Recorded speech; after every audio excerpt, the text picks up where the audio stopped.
పంచాననం పరమపూరుషమాధ్యమీశం నానావిధైశ్చ కుసుమైరపి భూషితాంగం సంసేవితాంఘ్రి సకలార్థకరం వరేణ్యం లక్ష్మీ సహాయ గణపం సతతం భజామి.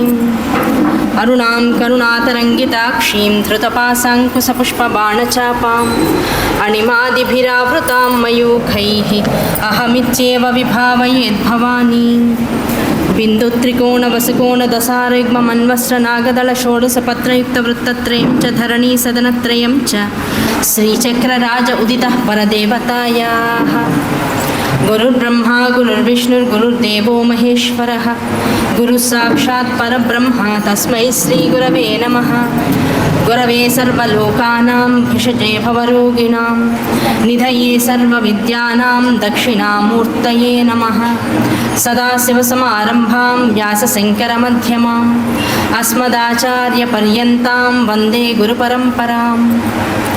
అజ్ఞానాం జాహ్నవీతీర్థం విద్యాతీర్థం వివేకినాం సర్వేషాం సుఖదం తీర్థం భారతీతీర్థమాశ్రయే. విద్యా వినయ సంపన్నం వీతరాగం వివేకినాం వందే వేదాంతతత్త్వజ్ఞం విదుషేఖర భారతీం. శారదా శారదాం భోజవదనా వదనాం పుజే సర్వదా సర్వదాస్మాకం సన్నిధిం క్రియాత్.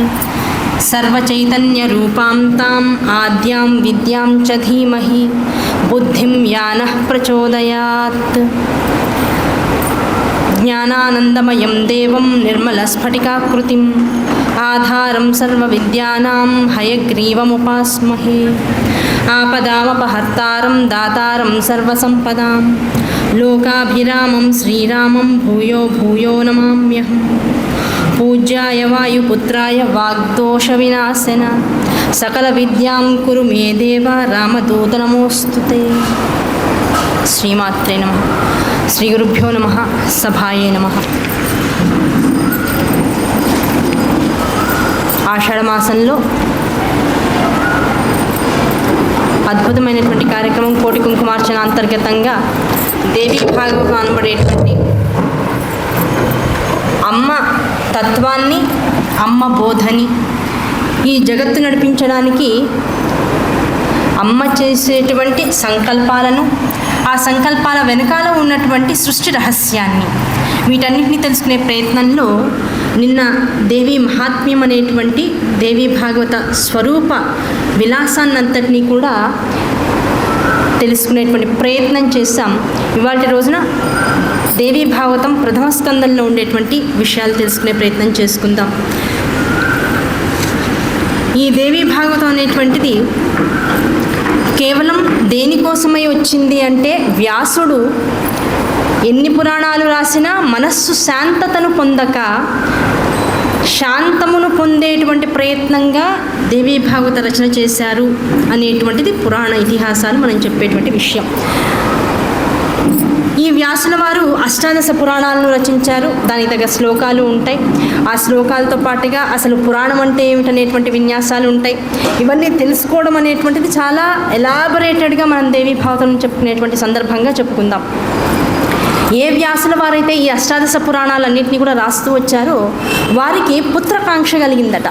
పుత్రకాంక్ష కలగడం అంటే, వ్యాసుల వారు అతీంద్రియులు, అంటే ఇంద్రియాల మీద ఎట్టి పరిస్థితుల్లోనూ వ్యామోహం లేనటువంటి వారు. ఆ ఇంద్రియాలను మనస్సుతో పాటు రమింపచేసి ఆ మనస్సుని బుద్ధితో పాటు కూడుకున్నటువంటి మనస్సుని ఆత్మజ్ఞానం వైపు నడుపుకొని మొత్తం ఈ దేహం అంతా కూడా స్వయం ఆదిశక్తి పరాత్పరి అయినటువంటి ఆ జగదీశ్వరి యొక్క అనుగ్రహమే. అదే అనుభూతిలోకి తెచ్చుకునేటువంటి ఒక వ్యాపారం విస్తరణమైనటువంటి ఒక వ్యవసాయమే ఈ శరీరం అనేటువంటి విషయానికి ఆయన వచ్చేసారు. ఆత్మజ్ఞానిగా నిలబడిపోయాడు తప్ప ఈ దేహేంద్రియ జ్ఞానము వాటి యొక్క స్మృతి ఆయనకి ఆయన పథంలో ఉండదు. అటువంటి వారు ఒకరోజు సరస్వతి నది తీరాన్ని కూర్చుని ఆశ్రమంలో నిర్మించుకుని హాయిగా తపస్సు చేసుకుంటూ ఉంటే కువకువలాడుతున్నటువంటి పిచ్చుకల శబ్దము ఏమాత్రం ఆగకుండా తదేకంగా వినపడుతూ వచ్చిందట. 2 రోజులు 3 రోజులు 4 రోజుల పాటు అసలు ఆ కువకువల శబ్దం ఆపట్లేదట. ఆ పిచ్చుకలు ఏమిటి ఇంతలా శబ్దం చేస్తున్నాయని ఆ చెట్టు మీద ఉన్నటువంటి పిచ్చుకల వైపుకి దృష్టిని సారించేటప్పటికి ఏమైంది, అక్కడ 2 పిచ్చుకలు చక్క చిన్న గూడు కట్టుకుని ఆ గూళ్ళో తమ సంసారాన్ని చక్కగా నిర్వర్తించుకుంటూ ఆ నిర్వర్తించుకునేటువంటి సమయంలో ఒక చిన్న గుడ్డును పెట్టడం, దాన్ని పొదగడం, ఆ పొదిగేటువంటి సమయంలో మగ పిచ్చుక ఆడపిచ్చుకకి చక్కగా ఏమేమి కావాలో అవన్నీ ఏర్పాటు చేస్తూ ఉండడం, వాటి ప్రేమ, వాటి మధ్య ఉన్నటువంటి అనుబంధం, అది గుడ్డు చక్కగా పరిపక్వానికి వచ్చి అది విరుచుకుని లోపల నుంచి బిడ్డ బయటకు వచ్చింది, చిన్న పిచ్చుక బయటకు వచ్చింది. అది వచ్చినప్పటి నుంచి తల్లిదండ్రులైనటువంటి పిచ్చుకలు రెండు కూడా ఆనందాన్ని పడిపోతూ ఆ చిన్న పిచ్చుకకి కావాల్సినటువంటి విషయాలన్నీ కూడా చూడడంలో అమితమైనటువంటి సుఖాన్ని పొందుతూ ఉన్నాయట. ఆ ముక్కుతో ఆ చిన్న పిచ్చుకని చక్కగా రాస్తూ దాని పరిష్వంగనని అనుభవిస్తూ ఉన్నాయట. ఈ దృశ్యాన్ని చూసేటప్పటికల్లా వ్యాసుని వారి మనసు కించిత్ డైవర్ట్ అయింది. డైవర్ట్ అవ్వడం అంటే ఏమండి, వ్యాసులంతటి వారికే డైవర్ట్ అయితే ఏమిటి, అది కూడా పిచ్చుకల గూళ్ళో ఉన్నటువంటి పిచ్చుకల సంసారాన్ని చూసి డైవర్ట్ అయితే ఇంకా మనంతటి వాళ్ళం. జగదీశ్వరి దేవీ భాగవతం అని చెప్పేటువంటి విధానంలో ఇలాంటి కథలతో మన మనస్సుని పట్టుగా ఒక చోట నిలబెట్టడానికి ఇలాంటి ఉదాహరణలన్నీ కూడా మనకు చెప్తూ వచ్చారు. అంటే తదేక బ్రహ్మనిష్టాపరులైనటువంటి వారి మనస్సు కూడా చలించడానికి, రమించడానికి ఎంతోసేపు పట్టదు. వారు జీవితాంతం చేసినటువంటి ఏ ఇదైతే ఉందో, తపస్సు ఏదైతే ఉందో, ఆ తపస్సు నుంచి మాయలోకి రమించడానికి ఎంతోసేపు పట్టదు. ఆ తల్లి యాదేవి సర్వభూతేషు మాయారూపేణ సంస్థిత, ఆ మాయాజనితమైనటువంటి ఏర్పాటు చేయడం వాడికి ఎంతోసేపు పట్టదు. అందులో చిక్కుకున్న వాడు కూడా కేవలం ఈ జగత్తులో ఈ శరీరంతో ఉన్నటువంటి నేను కాదు, ఇదేది నాది కాదనేటువంటి నిజమైనటువంటి ఆత్మజ్ఞానాన్ని పొందిన వాడైతే ఈ మార్పు కూడా, ఈ వ్యామోహం కలగడం కూడా, ఈ జరిగేటువంటి విషయం అంతా కూడా, ఈ మనసులో రగిలేటువంటి వికారాలన్నీ కూడా ఆ భగవతి అనుగ్రహమే అని పరిపూర్ణంగా నమ్మి తీరుతాడు. ఆ నమ్మి తీరినప్పుడు జరుగుతున్నటువంటి దేంతోనూ కూడా నాకు ప్రత్యక్షంగా సంబంధం లేదు, ఈ ఆలోచన నాలోకి వచ్చిందంటే ఆ భగవతి ఏదో చేయదలుచుకుందంతే. దాన్ని పరిపూర్ణంగా నమ్మామనుకోండి, అబ్బాయి ఈ ఆలోచన ఎందుకు వచ్చింది, ఈ ఆలోచన వచ్చిన తర్వాత అనవసరంగా ఇప్పుడు నా తపస్సు అంతా పోయింది కదా, ఇప్పుడు ఆ పిచ్చుకల్ని చూసి నేను మళ్ళీ పుత్రకాంక్షలోకి వెళ్తే ఎలాగా అనేటువంటి భావన వస్తే తన మీద తను చేసేటువంటి ఆ ఆలోచనల మీద తనకే అహంకార వ్యామోహాలు ఏర్పడతాయి. ఇదంతా నేను ఆలోచించా, ఇన్నాళ్ళు తపస్సు చేసా, ఇప్పుడు ఎన్ని భావాలు వస్తున్నాయి చూడండి. ఇన్నాళ్ళు తపస్సు చేసిన వాడిని ఎప్పుడు ఈ పిచ్చుకల్ని చూసి, ఆ పిచ్చుకల సంసారాన్ని చూసి నేను భ్రమించాను, నేను అనేది వస్తుంది, చేశాననేది వస్తుంది, చూశాననేది వస్తుంది. ఈ నేను చేశాను చూశాను ఇదేది నేను కాదు. నేను కానటువంటి వాడిని నేను చేశాననుకోవడం ఈ అహంకారం వచ్చిన మొదలైపోతుంది. కనుక వ్యాసుల వారి మనస్సులో వచ్చినటువంటి వికారం కూడా తల్లి అనుగ్రహంతో వచ్చిందే. ఆ అనుగ్రహాన్ని సంపూర్ణంగా అనుభవించేటువంటి వారు గనక ఆ జరుగుతున్న దానిలో తాను మిళితమైపోయినాడు. మిళితమైపోయి ఇక్కడ ఏది నేను కాదు, జరుగుతుందంతా అమ్మవారి, కనుక పరిపూర్ణంగా జరిగేటువంటిది కూడా అమ్మ అనుగ్రహం అన్నట్లుగా దానిలో వ్యామోహంలో కూడా చిక్కుకుపోయాడు. అంతే, ఎందుకంటే వ్యామోహం అమ్మ ఎక్కడ, తన మనస్సులో రగిలినటువంటి వ్యామోహం స్వయంగా అమ్మ స్వరూపమే. అమ్మ తనని వ్యామోహం వైపు రగిలిస్తోంది, తీసుకువెళ్తోంది. వ్యామోహింపబడడం ఇప్పుడు తనకున్నటువంటి అవకాశం, ఇప్పుడు తనకి ఏర్పాటు చేయబడినటువంటి అంశం. ఆ అంశంలో పరిపూర్ణంగా వెళ్ళిపోయాడు అనుకోండి, అమ్మ పాదాలని పట్టుకుని డైవర్ట్ అయిన వాడిగా ఉంటాడు. అంతే తప్ప అమ్మ పాదాలు వదిలేసి అరే నేను ఎందుకు అయ్యాను అని బుద్ధిని ప్రేరేపించాడు అనుకోండి, అహంకారం అనేటువంటి జనితం అవుతూ ఉంటుంది. కనుక ఇలాంటివన్నీ తెలుసుకోవడం వల్ల మనకు అర్థం అవ్వాల్సింది ఏంటంటే, ఎక్కడ ఎలా ఉన్నా సాధన దగ్గరకు వచ్చేటప్పటికల్లా, అనుష్ఠానం దగ్గరకు వచ్చేటప్పటికల్లా, ఆచారం దగ్గరకు వచ్చేటప్పటికల్లా, గురువు దగ్గర నుంచి విషయాలు స్వీకరించేదానికి వచ్చేటప్పటికల్లా, ఆ స్వీకరించిన విషయాలను జాగ్రత్తగా నిత్య జీవితంలో అనుసంధానం చేసుకుని దాని ద్వారా మన జీవితాన్ని పరిపక్వ స్థాయికి తెచ్చుకునేటువంటి విధానంలో ఎక్కడా కూడా అహంకారం ఉండడానికి అవకాశం లేదు, ఏదో ఒక వ్యామోహంలోకి వెళ్ళడానికి అవకాశం లేదు. అన్నీ సాధన ద్వారా స్వీకరించి ఒక పటిష్టమైనటువంటి మానసిక దృక్పథాన్ని ఏర్పరచుకున్నాక చేసేదంతా ఉన్నదంతా అమ్మే అనేటువంటి విషయం పరిపూర్ణంగా త్రికరణ శుద్ధిగా నమ్మిన తర్వాత అప్పుడు చేసేటువంటి ప్రతి పని అమ్మే, యత్ఫలం పరమేశ్వరార్పణమస్తు. ఏది చేసినా నాకు వచ్చినటువంటి బుద్ధి, నాకు వచ్చినటువంటి ఆలోచన అమ్మ అనుగ్రహమే. అమ్మ ద్వారా సలిపినటువంటి ఈ పని అమ్మ పాదాలకే కైంకర్యం చేసేస్తూ ఉండడం, దానివల్ల వచ్చేటువంటి ప్రతిఫలాన్ని కూడా ఆశించకుండా ఉండడం. అది జీవులందరికీ, జగత్తులో ఉన్నటువంటి వాళ్ళకి అలవాటు చేయడం కోసం వ్యాసుల వారికి వ్యామోహాన్ని అమ్మ కలిగించింది. కనుక ఆ పిచ్చుక గూళ్ళు చూసి, పిచ్చుకల యొక్క సంసారాన్ని చూసి ఆనందపడినటువంటి వ్యాసుల వారికి ఏమనిపించింది, నాకు ఒక పుత్రుడు కావాలి.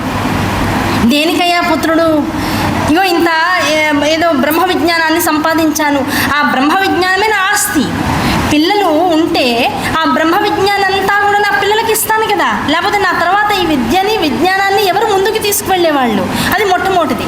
ఆ తర్వాత ఇంత జీవితం ఏదో ఇంద్రుడనో చంద్రుడనో లేకపోతే ఈశ్వరుడనో ఎన్నో రకాల కోరికల్ని తీరుస్తూ రకరకాలైనటువంటి అనుగ్రహాన్ని వర్షింపచేశారు. ఆ ఉన్నటువంటి తృణమో ఫలమో నా తర్వాత తినేవాళ్ళు ఉండాలి కదా, వాళ్ళకి ఇవ్వాలి కదా, అందుకని పుత్రుడు కావాలనుకున్నాడు.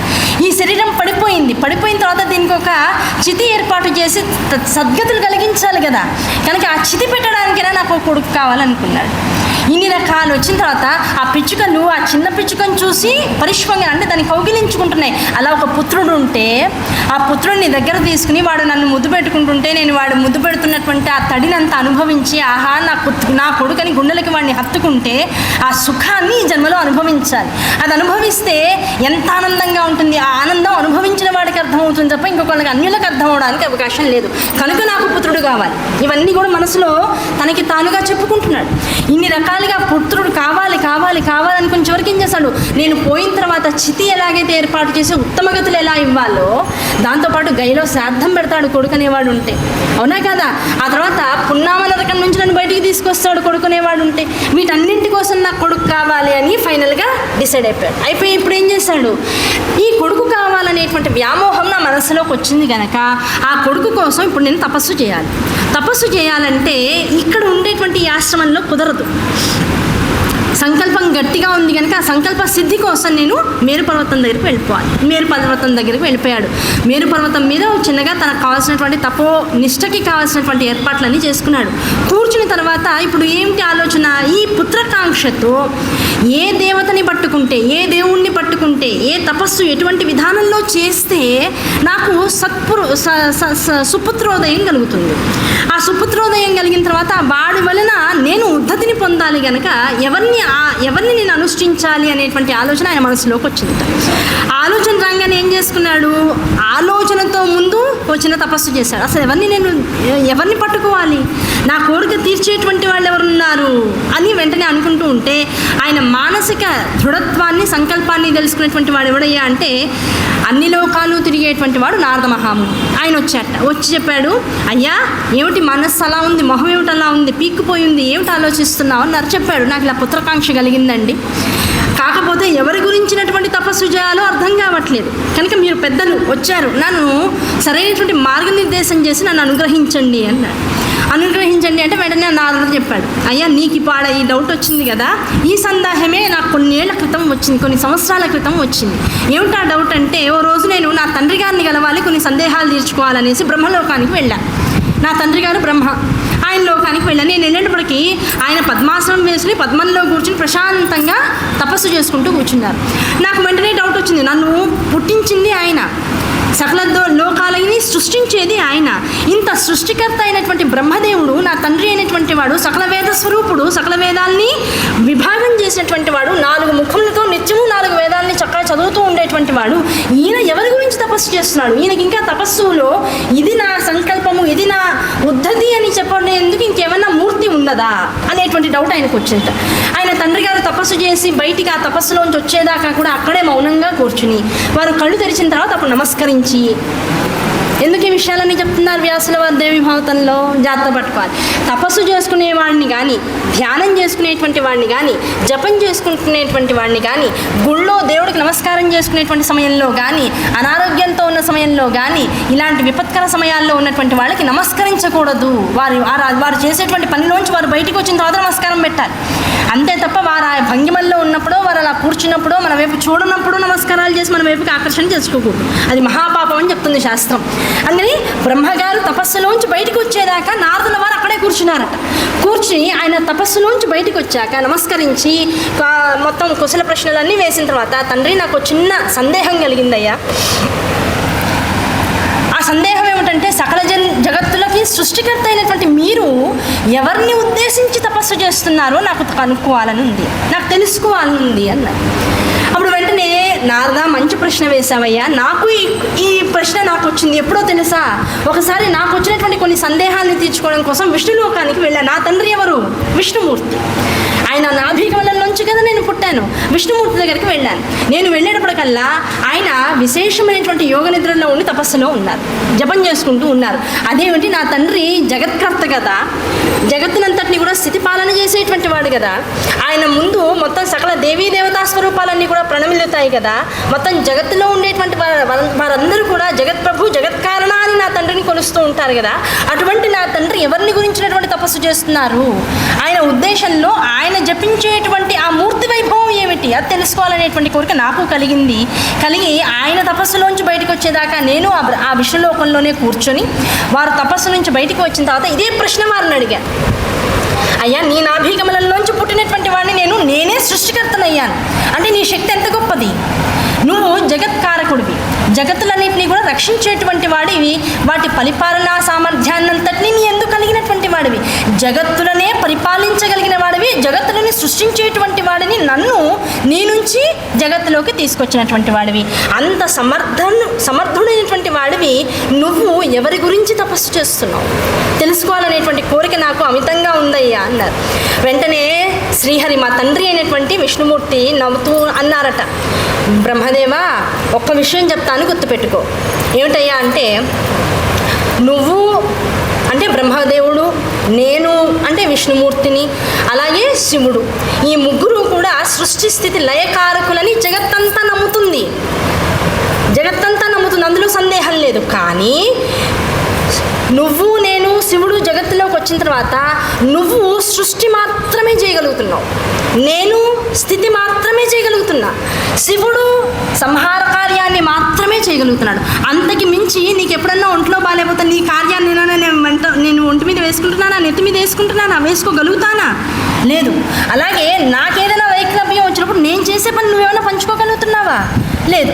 అలాగే శివుడు చేసేటువంటి సంహార కార్యంలో ఏమన్నా వైక్లభ్యం వస్తే ఆయన పని మనం ఏమన్నా చేయగలుగుతున్నామా? చేయలేకపోతున్నాం. కనుక ఎవరి పని వారిదే, ఎవరి పని వారికి అప్పగించి వారికి నిర్దేశించిన పని చెయ్యమని జగత్తులోకి వచ్చిన తర్వాత మనము ఆ చెప్పిన పని చేయడానికి నియంత్రింపబడిన వాళ్ళమే తప్ప అతిరిక్తంగా మనకి ఇవ్వబడినటువంటి విషయాల వైపుకు వెళ్ళేటువంటి అధికారం మనకి లేదు. అధికారం మనకు లేకుండా చెప్పబడిన పనిని మాత్రమే చేసే విధానంలో ఉన్నామంటే ఈ పనులు మనతో చేయించేటువంటి అధికారి ఒకరు ఉన్నారని తెలుసుకో. ఎంత అర్థమయ్యేటట్టు చెప్పారు చూసారా? నువ్వు ఆ పని చేస్తున్నావు, నేను ఈ పని చేస్తున్నా, ఇంకోళ్ళు ఆ పని చేస్తున్నావు.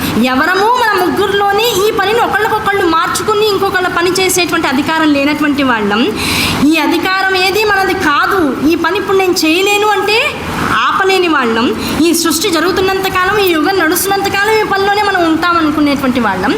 ఈ పని మనకి నిర్దేశించి ఈ జగత్తులోకి మనల్ని పంపించినటువంటి శక్తి ఒకటి ఉంది అనేటువంటి విషయాన్ని త్రికరణ శుద్ధిగా నమ్మినట్లయితే అప్పుడేమవుతుంది? మనల్ని మించి మనల్ని ఆడిస్తున్నటువంటిది మనల్ని తన చేతిలో పెట్టుకుని మొత్తం ఈ సృష్టి స్థితి లయలనేటువంటి సృష్టి కార్యాన్ని సలిపిస్తున్నటువంటి శక్తి వైపుకి మన మనస్సు వెళ్ళాలి. అలా వెళ్ళినట్లయితే ఏమవుతుంది? ఒక ఆదిపరాశక్తి అనేటువంటి ఒక చైతన్యం మన వెనకాల ఉండి పనులన్నీ కూడా మనతో చేయిస్తోందయ్యా. బ్రహ్మ అనేటువంటి నీవు రాజస శక్తి నీలో ఉండడం వల్ల సృష్టి చేయగలుగుతున్నావు. ఆ రాజస శక్తి నీలో ఉంది అంటే శక్తి వలన నీకు ఈ రాజసం అనేటువంటిది వచ్చి దాని ద్వారా సృష్టి చేస్తున్నావు. అలాగే నేను విష్ణుమూర్తి అనేటువంటి వాడిని సాత్విక శక్తి నాలో ఉండడం ద్వారా సృష్టి పాలనాభారాన్నంతటినీ నా మీద వేసుకున్నాను.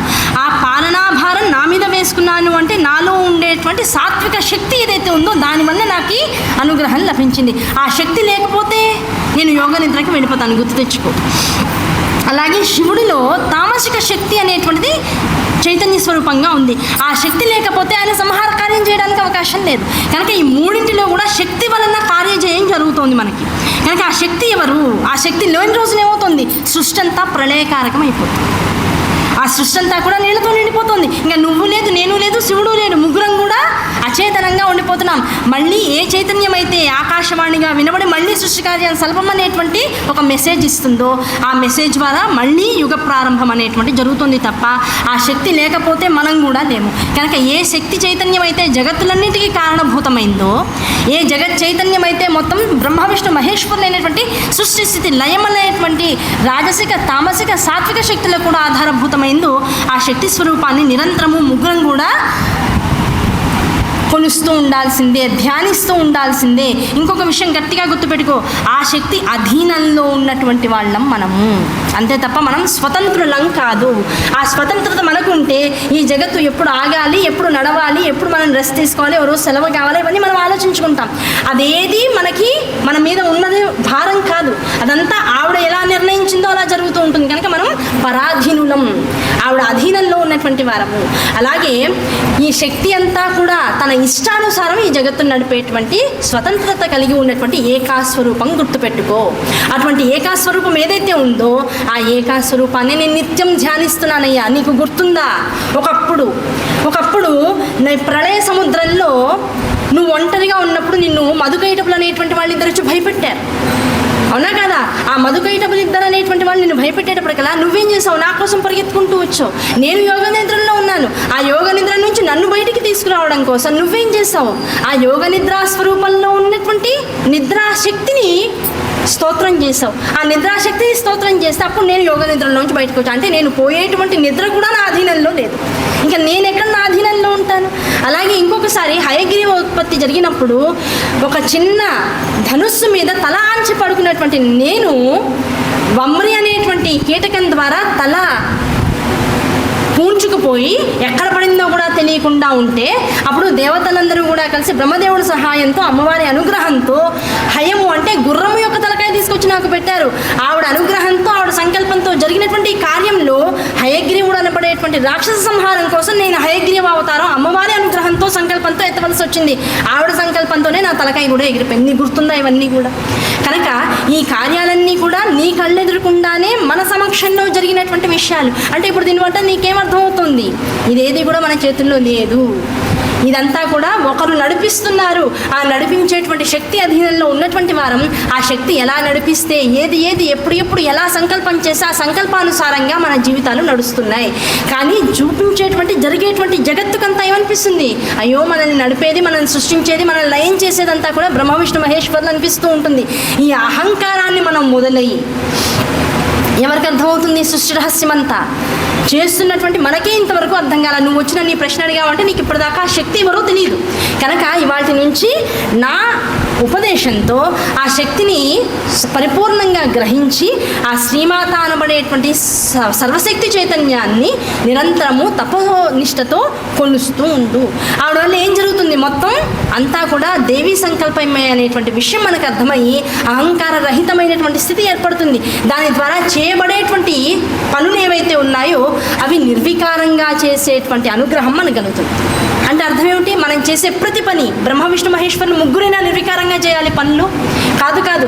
జగత్తులో గృహస్థాశ్రమంలో ఉన్న, బ్రహ్మచర్యాశ్రమంలో ఉన్న, వానప్రస్థాశ్రమంలో ఉన్న, సన్యాసాశ్రమంలో ఉన్న ఈ దేహం మనది కనుక ఉన్నన్నాళ్ళు ఈ దేహాన్ని అవధరించి ఒక అహంకార స్వరూపంగా మనం దీన్ని అనుభవిస్తున్నాం కనుక ఇది ఉన్నన్నాళ్ళు దేహేంద్రియ తృప్తి కోసం సమాజంలో ఒక రకమైనటువంటి మర్యాదతో ఉండేటువంటి వాళ్ళం కనుక ఎటువంటి కార్యాలు ఈ దేహాన్ని పోషించుకోవడం కోసం చేస్తూ పోతామో అవన్నీ కూడా నిమిత్త మాత్రంగా చేయాలి తప్ప అహంకారంతో, నేను అనేటువంటి మదగర్వంతో చేసేటువంటి అధికారం మన ఎవ్వరికీ లేదు. కారణం ఏమిటి? ఈ దేహం ఇవ్వబడింది అమ్మ వల్ల. ఎప్పుడు 84 లక్షల జన్మలను దాటి వచ్చిన తర్వాత నీకు ఈ జన్మ ఇవ్వబడింది. ఆ 84 లక్షల జన్మలు ఏమిటో నీకు తెలుసా? వాటన్నిటికీ అధికారం ఎవరో తెలుసా? ఎటువంటి జన్మ దేని తర్వాత ఎలా వస్తుందో నీకు తెలుసా? ఇవేమీ తెలియనప్పుడు ఇవాళ ఇది నాది అని ఎలా అనుకుంటున్నావు?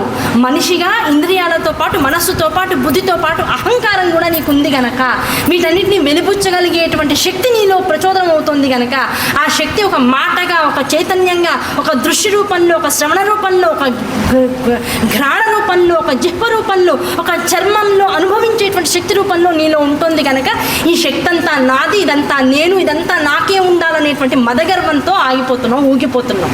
ఇదంతా వయసు భారం చేత ఒక్కోటి తగ్గుతూ ఉంటే అప్పుడు ఏమనిపిస్తుంది? అనిపిస్తుంది, శక్తి తగ్గిపోయింది అంటున్నావు. నీదైనప్పుడు శక్తి ఎక్కడి నుంచి వచ్చింది? నీదైనప్పుడు శక్తి ఎక్కడికి వెళ్తోంది? నీదైనప్పుడు ఉన్న శక్తి ఎందుకు తగ్గిపోతుంది? ఈ విషయం నువ్వు గమనించుకుంటే ఉన్నదంతా అమ్మే, ఉన్నదంతా శక్తియే. ఆ శక్తి నాదని నేను అహంకరించినంత కాలం తెలియలేదు. ఆ శక్తి తన యొక్క చైతన్యాన్ని తగ్గిస్తూ ఇప్పుడు నువ్వేంటో చెప్పు నాకు అనేటువంటి స్థితిలో నన్ను పరీక్షిస్తుంటే అప్పుడు ఇది నేను కాదు, ఇది నాది కాదనేటువంటి నిజమైనటువంటి ఆలోచన నాలో ప్రచోదనమయ్యి ఉన్నదంతా పరమేశ్వరియే. ఆవిడ లేకపోతే సరిగా చూడలేను, ఆవిడ లేకపోతే సరిగా వినలేను, కనీసం నోట్లో ముద్ద పెట్టుకుని నమిని లోపలికి మింగే శక్తి కూడా నాకు లేదు. ఆ మింగింది చివరికి లోపలికి వెళ్ళి అరిగి ఆ చైతన్యాన్ని నా శరీరంలో అంచులంచుల్లో మొత్తం ప్రతి అణువులోనూ ప్రసరింపజేయకపోతే అన్నం తిన్నదాని వల్ల శక్తి శరీరం అంతా వెళ్ళడానికి మొత్తం పరిక్రమ చేసి నాకు శక్తి చైతన్యాన్ని ఇవ్వడానికి ఇంత నాకు లేదు. అది లేకపోవడం వల్ల ఏమవుతుంది? అరగట్లేదు అంటున్నావు. అరగకపోతే ఏం చేస్తున్నావు? ట్యాబ్లెట్ వేసుకుంటున్నావు. ప్రతిరోజు తినాలి, ట్యాబ్లెట్ వేసుకోవాలి. లేదండి అన్నం తింటున్నాను కానీ అంతా గ్లూకోజ్ ఫ్రక్టోజ్ కింద మారకుండా నాకు లోపల షుగర్ లెవెల్స్ పెరిగిపోతున్నాయి. దాంతో ఏం చేస్తున్నావు? తినడానికి ముందు ట్యాబ్లెట్ వేస్తున్నావు, తిన్నాక ట్యాబ్లెట్ వేస్తున్నావు. తినేదంతా కూడా కొలుచుకుని తింటున్నావు. కొలుచుకుని తినేటువంటి అవసరం నీకు ఎందుకు వచ్చింది? నీ లోపల ఉన్నటువంటి చైతన్యం ఆ పరమేశ్వరు అనేటువంటి ఆలోచన లేకుండా అహంకారంతో ఇన్నాళ్ళు అన్నాన్ని తిన్నావు. అహంకారం తీసేటప్పటికి ఏమైంది? రోగం అనేటువంటిది లోపలికి వస్తుంది. కనుక ఉన్నదంతా ఎవరు లోపల? సర్వచైతన్య రూపాం తాం ఆద్యాం విద్యాం చ ధీమహి. దానివల్ల బుద్ధిం యా నః ప్రచోదయాత్. నాకున్నటువంటి డబ్బు, నాకున్నటువంటి చీరలు, నాకున్నటువంటి వ్యామోహాలు, నాకున్నటువంటి కార్లు, స్థలాలు, ఇళ్ళు ఇవన్నీ ఎవరి ద్వారా వచ్చాయి? ఈ జన్మకి నేను నాదనుకుంటున్నా. ఏ జన్మలోనూ ఎవరికో దానం చేసింది వాళ్ళు అనుభవించమని అమ్మవారు ఇచ్చింది. నాదని అహంకరించానా? ఇంకో జన్మలో నాదనుకునేది ఏదీ లేకుండా చేస్తుంది. కనుక అహంకార రహితమైనటువంటి స్థితికి రావాలి. అహంకార రహిత స్థితిని విష్ణుమూర్తి బ్రహ్మదేవుడికి ఉపదేశించాడు. అది విన్న తర్వాత ఏం చేశాడు? ఆహా, ఇంత గొప్పదైనటువంటి విషయం నాకు నా తండ్రి ద్వారా తెలిసిందయ్యా. ఇన్నాళ్ళకి నువ్వు నన్ను ఈ ప్రశ్న అడిగావు కదా, కనుక నారదులా నేను నీకు ఇస్తున్నాను ఇవాళ అని నా తండ్రి నాకు ఆ ఉపదేశాన్ని ఇచ్చాడు. కనుక ఇవాళ నువ్వు వ్యాసుడివై నన్ను అడిగావు. నీకు కావాల్సినటువంటి పుత్రకాంక్ష తీర్చుకునేటువంటి ఆ విషయంలో ఏ దేవతని పట్టుకుంటే నాకున్నటువంటి కోరిక తీరుతుంది అని అడిగావు కదా. ఇప్పుడు ఎవరిని పట్టుకోవాలి? బ్రహ్మ కాదు, విష్ణుమూర్తి కాదు, శివుడు కాదు, వీరందరినీ కూడా నడిపించేటువంటి ఒక ఆదిపరాశక్తి ఉందయ్యా. ఆ ఆదిపరాశక్తిని పట్టుకో. ఆవిడ్ని కనుక పట్టుకున్నట్లయితే నీకు విశేషంగా నువ్వు కోరుకునేటువంటి కోరికంతా కూడా తీరుతుంది అని ఉపదేశం చేశాడు. ఎప్పుడైతే ఆ ఉపదేశం తీసుకున్నారో వ్యాసుల వారు వెంటనే ఆనందాన్ని పెట్టుకుని వెంటనే ఆ మేరు పర్వతం మీద ఆల్రెడీ అన్ని రకాలైనటువంటి ఏర్పాట్లు చేసుకున్నాడు కనుక ఆకాశంలో ఉన్నటువంటి ఆ సర్వచైతన్య స్వరూపాన్ని ఒకసారి చూసి నమస్కరించుకుంటే కొన్నాళ్ల పాటు ఆ ధ్యానమగ్నులైనటువంటి వ్యాసుల వారికి ఆకాశతత్వంలోకి ఒక అద్భుతమైనటువంటి వాగ్బీజం అనేటువంటిది వినబడిందట. ఆ వాగ్బీజమే అమ్మవారు అనేటువంటి స్ఫురణలోకి వచ్చి స్మృతిలోకి వచ్చి ఆ వాగ్బీజాన్ని కొన్ని వందల ఏళ్ల పాటు తపోనిష్టతో జపిస్తూ పోయాడట. ఆ జపించినప్పటికి ఏమైంది? ఆనందం కలిగింది. ఈ లోపల సూతుడు చెప్పారు. ఇదంతా ఎవరు చెప్తున్నారు? నైమిషారణ్యంలో సౌనకాది మహామునులందరికీ సూతుల వారు ఈ వ్యాస నారద సంవాదాన్నంతటినీ కూడా చెప్తూ వచ్చారు. ఈ వ్యాస నారద సంవాదాన్నంతటినీ విన్నటువంటి మునులందరూ వెంటనే అడిగారు, అయ్యా ఒక్క నిమిషం, మీరు తర్వాత దానిలోకి వెళ్ళే లోపల మనస్సు మళ్ళీ చిన్న చిన్న విషయాల దగ్గర ఆగిపోతుంది. ఈ జగత్తునంతా నడిపేటువంటి విష్ణుమూర్తి యొక్క తల తిరిగిపోవడం ఏమిటి? ఆయన మళ్ళీ హయము అంటే గుర్రము యొక్క తలకాయని తీసుకొచ్చి అంటించడం ఏమిటి? ఇది ఎప్పుడు జరిగింది? మాకు కాస్త వివరించండి అనేటప్పటికల్లా మళ్ళీ వెంటనే సూతుల వారు అన్నారు, అయ్యా తప్పకుండా చెప్తాను హయగ్రీవ వృత్తాంతం. ఒకప్పుడు 10,000 సంవత్సరాల పాటు రాక్షసులతో మహాయుద్ధం చేయవలసి వచ్చింది మహావిష్ణువుకి. ఆ మహాయుద్ధం చేసేటువంటి తరుణంలో 10,000 సంవత్సరాలు చేసి చేసి చేసి రాక్షస సంహారం అంతా అయిపోయిన తర్వాత మళ్ళీ ఆ పాల సముద్రానికి వైకుంఠానికి వెళ్ళిపోయి హాయిగా కాసేపు రెస్ట్ తీసుకోవచ్చు. కానీ ఎంత యోగ నిద్ర అంటే ఆ యోగ నిద్ర స్వరూపంగా ఆదిపరాశక్తి అనేటువంటి ఆ జగదీశ్వరి ఆయనలోకి వెళ్ళిపోయిందట. యోగ నిద్ర స్వరూపిణిగా ఆయనలోకి వెళ్ళిపోయింది. వెళ్ళిపోయినప్పటికల్లా ఎక్కడ నుంచున్నాడో, ఎక్కడ యుద్ధం పరిసమాప్తం అయిపోయిందో అక్కడే ఇంతసేపు చేసినటువంటి విల్లము అంటే ధనుస్సు ఏదైతే ఉందో దాంతో పాటుగా విల్లములన్నింటినీ కూడా అక్కడే పెట్టుకుని ఒక చతురస్రాకారం పల్లంగా అంటే ఒకే ఉపరితలం అంతా కూడా ఒకటే రకంగా ఉన్నటువంటి నేల మీద ఆ ధనుస్సుని గట్టిగా నేలకేసి గుచ్చిపెట్టి ఆ ధనుస్సు చివర అంచుకి తాడుకి మధ్యలో తన కాలు పెట్టి, అంటే ధనుస్సు కదలకుండా పెట్టి ఆ తాడు పైన ఆ ధనుస్సు యొక్క కొస భాగంలో తన తలకాయని ఆంచుకుని యోగ నిద్రలోకి వెళ్ళిపోయాడు. అంటే నుంచు నిద్రపోతున్నాడే. ఆ నిద్ర అనేటువంటిది ఎలాంటిది అంటే కొన్ని వేల సంవత్సరాలు మళ్ళీ నిద్ర లేవలేకపోయినప్పటికీ ఏమైపోయింది, ఈ లోపల అంతా బాగానే ఉంది, ఎవరు పెద్ద ఏమి అందులో ఇబ్బంది పడినటువంటి అవసరం లేదు. ఆయన యోగ నిద్రలోకి వెళ్ళిపోయాడు. ఆ యోగ నిద్రలోకి వెళ్ళిపోయి కొన్ని సంవత్సరాల తర్వాత దేవతలందరూ ఒక మహాయజ్ఞం తలపెట్టారట. ఆ మహాయజ్ఞాన్ని తలపెట్టి ఆ యజ్ఞానికి అంతటికీ కూడా అధికారి ఎవరయ్యా అంటే విష్ణుమూర్తి, యజ్ఞస్వరూపుడు ఆయన. ఆ విష్ణుమూర్తి కావాలి. అప్పుడు వైకుంఠానికి వెళ్ళారు. వెళ్తే అప్పుడు లక్ష్మీదేవి చెప్పింది, అయ్యా అప్పుడెప్పుడో ఏదో యుద్ధం అని చెప్పి మా ఆయన వెళ్ళారు, 10,000 సంవత్సరాల క్రితం యుద్ధం అయిపోయిందని విన్నాను, ఇప్పటికి ఇంకో 1000 సంవత్సరాలు గడిచింది, మా ఆయన ఇప్పుడు దాకా ఇంటికి రాలేదు అన్నాడు.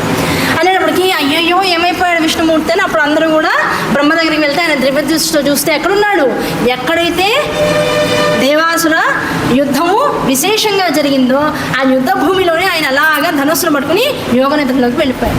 అందరూ ఒక్కసారిగా అక్కడికి వెళ్ళిపోయారు. అయ్యయ్యో ఇన్నేళ్ల పాటు పాపం ఇక్కడే ఉన్నాడు ఈయన, ఇప్పుడు ఎలా ఈయన నిద్ర లేపడం, నిద్రపోతున్న వాడిని లేవడం మహాపాపం, లేపడం. ఆ మహాపాపం చేయడానికి ఎవరు ముందుకు రాలే. బ్రహ్మగారు కూడా బాబాయ్ పడుకున్నాడు కదా వదిలేద్దామన్నారు, వదిలేద్దామంటున్నారు. కానీ యజ్ఞం జరగాలి, యజ్ఞం కావాలి అంటే ఈయన ఉండాలి యజ్ఞపురుషుడి స్వరూపంలో. కనుక ఏం చేద్దాం ఆలోచించాడు. బ్రహ్మగారికి మళ్ళీ ఇంకో ఆలోచన వచ్చింది, ఓ పని చేస్తాను, నిద్రపోతున్నాడు కనుక మనం లేపినట్టు కాదు లేవనట్టు కాదు, ఒక చిన్న పురుగుని పుట్టిస్తా, వంబ్రీ అనేటువంటి పురుగుని పుట్టిస్తా. అదేమిటి, చెదపురుగు. ఆ చెదపురుగుని పుట్టించి దాన్ని నెమ్మదిగా ప్రేరేపించి ధనుస్సు యొక్క కొసని కొరికేటువంటి ప్రయత్నం చేయిద్దాం. కొరికేటప్పటికి ఏమవుతుంది, ఆ ధనుస్సు యొక్క వింటి నారి ఎప్పుడైతే తెగుతుందో ఆటోమేటిక్గా తూలుతాడు మనిషి ముందుకి, దాని యొక్క పట్టు సడలిపోతుంది. పట్టు సడలంగానే మనిషి ముందుకు తూలంగానే మెణుకు వస్తుంది ఆటోమేటిక్గా. మనం లేపినట్టు కాదు లేపనట్టు కాదు, మనకి పాపం వచ్చేటువంటి అవకాశం తక్కువగా ఉంటుంది అనుకున్నారు. సరే అన్నారు, వంబ్రిని సృష్టించాడు. ఆ వంబ్రి వచ్చి రాగానే దానికి విషయం చెప్పాడు, అయ్యా అమ్మ నువ్వు తొందరగా వెళ్ళు, నువ్వు ఎందుకు ఉద్భవించావంటే జగత్తులో ఈ పని చేయడానికే ఉద్భవించావని. అంతమంది దేవీ దేవతని పుట్టడంతోనే కళ్ళ ముందు చూసింది కనుక దానికి ఏమైంది, లోపల నుంచి బుద్ధి ప్రచోదనమైంది. అదంది, అయ్యా బాగుంది, మీరందరూ మహాపాపం చేయకూడదు, మహాదేవుణ్ణి మహావిష్ణుమూర్తిని ఆ నిద్రలోంచి లేపకూడదని నన్ను సృష్టించారు. అంటే ఇప్పుడు నేను ఎన్ని లేపితే నాకు మహాపాపం రావచ్చు, మీకు ఎవరికి రావక్కర్లేదు. అంటే మీరు సృష్టించారు కనుక మీ అధీనంలో ఉన్నదాన్ని కనుక ఇప్పుడు నేను ఎంత పాపాన్నైనా భరించాలని మీరు నన్ను ఆదేశిస్తున్నారా? అలా కాదులే, ఇంత మహాకార్యం నీ చేతుల్లో పెడుతున్నావు అన్నారు బ్రహ్మగారు కాస్త కన్విన్స్ చేయడానికి. ఆవిడంది ఓకే చేస్తా, అందులో డౌట్ లేదు. నాకేంటి ఫస్ట్ బల్ల కింద చేతులు పెట్టింది, ఇప్పుడు నాకేంటి, నేను చేస్తా, ఈ పని చేస్తా, చేయనన్ను ఈ మహాపాపాన్ని స్వీకరించడానికి నేను రెడీగా ఉన్నాను, నాకేమన్నా ఉపయోగం ఉందా దీనివల్ల? వెంటనే బ్రహ్మగారు చెప్పారు, ఇప్పుడు ఏ మహాయజ్ఞం కోసమైతే ఈ విష్ణుమూర్తిని నిద్ర లేపడానికి ఇంత ప్రయత్నం చేస్తున్నామో, నిన్ను జగత్తులోకి తీసుకొచ్చామో, ఆ కార్యాన్ని కనుక నువ్వు సఫలీకృతం చేస్తే ఆ యజ్ఞ భాగాలు ఏవైతే హవిస్సులుగా లోపలికి యజ్ఞగుండంలోకి వెళ్తాయో అవి వేసేటప్పుడు కొంత భాగం యజ్ఞం గుండం బయటపడిపోతూ ఉంటుంది, రాలిపోతూ ఉంటుంది. ఆ యజ్ఞగుండం బయట పడిపోయినటువంటి హవిర్భాగాన్నంతటినీ స్వీకరించేటువంటి అధికారికత నీకు ఇచ్చేస్తాము. అగ్నిదేవుడు స్వీకరించేటువంటి హవిస్సులో భాగం నాకు వస్తుంది, చాలా ఇంతకు మించినటువంటి పుణ్యం లేదు జన్మను ఉద్ధరించుకోవడానికి అని చెప్పేసి వెంటనే ఓకే అని చెప్పేసి వెళ్ళిపోయింది. మహదానందంగా వెళ్ళిపోయి ఆ ధనుస్సు యొక్క కొస భాగాన్ని, ఆ నాది భాగం యొక్క కింద భాగాన్ని కొరికింది.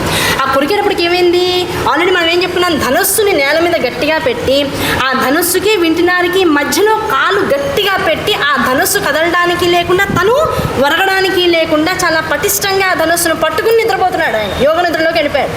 దాంతో ఆ కాలు గట్టిగా ధనుస్సుకి, ఆ వింటి కర్రకి నారికి మధ్యలో ఉండడం వల్ల ఈ వంబ్రి ఎప్పుడైతే వెళ్ళిపోయి వింటి నారిని కొరికేసిందో, ఎంత నెమ్మదిగా కొరికినా ఆ ప్రెషర్ అంటే పరమాత్ముని యొక్క కాలు దాని మీద గట్టిగా ఉండడం వల్ల ఎంత స్పీడ్గా అంటే మొత్తం ప్రపంచంలో ఉన్నటువంటి, విశ్వంలో ఉన్నటువంటి అన్ని లోకాలు దద్దరిల్లిపోయాయి.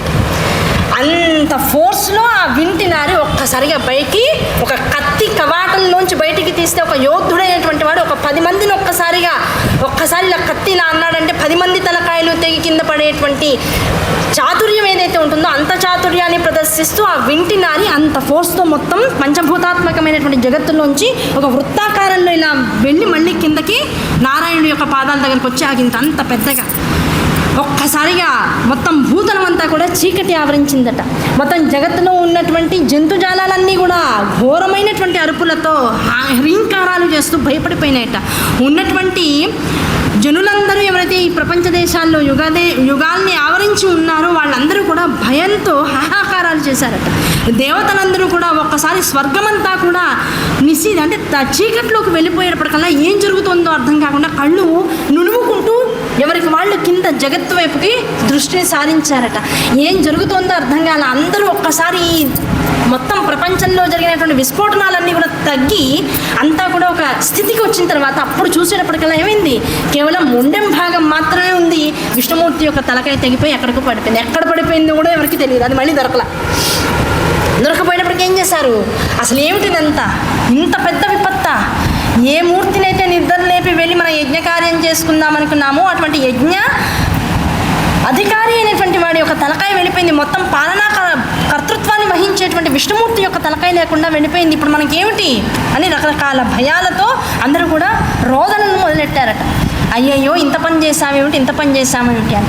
ఓ నిమిషం, గంట, 2 గంటలు, రోజులు, కొన్ని రోజులు ఆ బాధపడిన తర్వాత నెమ్మదిగా బ్రహ్మదేవుడు అన్నాడు, ఇంత పెద్ద విషయం జరిగింది అంటే ఈ విషయానికి అంతటికి వెనకాల కేవలం మన సంకల్పాలు కాదు, విష్ణుమూర్తి యోగ నిద్రలోకి వెళ్ళాడన్నా, ఇన్ని సంవత్సరాల పాటు యోగ నిద్రలో ఉన్నాడన్నా, ఉన్నటువంటి వాడి యొక్క నిద్రాభంగం కలగాలని మన మనస్సుల్లో ఒక ప్రచోదనం జరిగిన మనందరం కలిసి ఇక్కడికి వచ్చి వమ్రిని పుట్టించి మరీ ఇటువంటి ఘాతుకం జరిగేందుకు సాక్షిభూతులం అయినామన్నా దీని అంతటి వెనకాల ఒక అద్భుతమైనటువంటి కార్యం ఉండుంటుంది. కనుక వెంటనే ఏం చేశాడు, అందరినీ సెటిల్ డౌన్ చేసి తన ముఖములలో ఏ 4 ముఖములైతే నిరంతరము వేదపారాయణ చేస్తూ ఉంటాయో, వేదాలని చదువుతూ ఉంటాయో, ఆ వేదమూర్తులు ఎవరైతే ఉన్నారో ఆ వేదమూర్తుల్ని సశరీరులుగా రమ్మని చెప్పేసి ఆజ్ఞాపించాడు. ఋగ్వేదము, యజుర్వేదము, సామవేదము, అధర్వణ వేదము, ఈ 4 వేదాలు కూడా మనుష్య రూపాన్ని అవతరించి ఆయన ముందు ప్రత్యక్షమైనారు.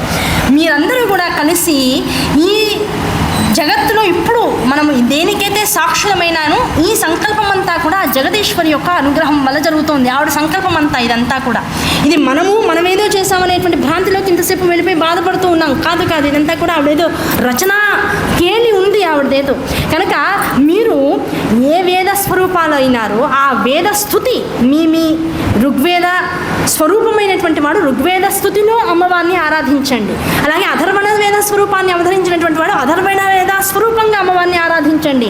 సామవేద స్వరూపం కర్త అయినటువంటి వాడు సామవేద స్వరూపంగా అమ్మవారిని ఆరాధించండి. అలాగే అన్ని రకాల వేద మూర్తులైనటువంటి వారు మీ వేద విధానాన్ని బట్టి అమ్మవారిని విశేషంగా ఆరాధించండి. మీరు చేసేటువంటి స్తుతిని బట్టి అమ్మ ఆనందించి మనల్ని అనుగ్రహించాలి. మన ముందు ఆవిడ ప్రకటన అవ్వాలి. ఆవిడ చెప్పేటువంటి సొల్యూషన్ ఏదైతే ఉంటుందో దాన్ని తీసుకుని ఇంకా మనం అడుగు ముందుకు వేద్దామన్నారు. సరే అన్నారు. వెంటనే మొత్తం 4 వేదాలు మూర్తి భవించినటువంటి అద్భుతమైన స్వరూపాలుగా వచ్చి అమ్మని విశేషంగా కీర్తించారు. ఆ కీర్తి ఎంత గొప్పదో మనకి ఈసారి సమయం దొరికినప్పుడు చక్కగా అటువంటి స్తోత్రాలన్నింటినీ కూడా తెలుసుకునే ప్రయత్నం చేద్దాం. ఆ స్తోత్రం చేస్తూ ఉంటే మొత్తం జగత్తంతా కూడా ఇంత పెద్ద విపత్తు వచ్చినా సరే ఆనంద డోలికలతో ఊగుతోందట జగత్తంతా కూడా. అంటే వేదాలు స్వయంగా అమ్మవారిని స్తుతిస్తున్నాయి. 4 వేదాలు ఒకేసారి ముక్తకంఠంతో. దాంతోపాటు వేదాలు స్తుతిస్తుంటే వెనకాల మునులు, ఋషులు, మహర్షులైనటువంటి వారందరూ అలాగే దేవతలు వారి వారి విధానంగా అమ్మవారిని ఆరాధిస్తున్నారట. ఏకకాలంలో కొన్ని వేల కోట్ల మంది ఒకే క్షేత్రంలో కూర్చుని అమ్మవారిని విశేషంగా ఆరాధిస్తున్నారు. అంతటి ఆరాధన జరుగుతూ ఉంటే ఆవిడకి పరమానంద భరితురాలు అయిపోయి ఒక్కసారిగా ప్రకటనమైంది. ఎలా ప్రకటనమైంది? సశరీరంతో అందరి ముందు నాయనలారా అనుగ్రహించాలని చెప్పండి అని రాళ్ళ ఆకాశవాణిగా వినబడి అయ్యా చెప్పండి అన్నాడు. చెప్పండి అంటే అమ్మ ఇంత పెద్ద విపత్తు జరిగింది.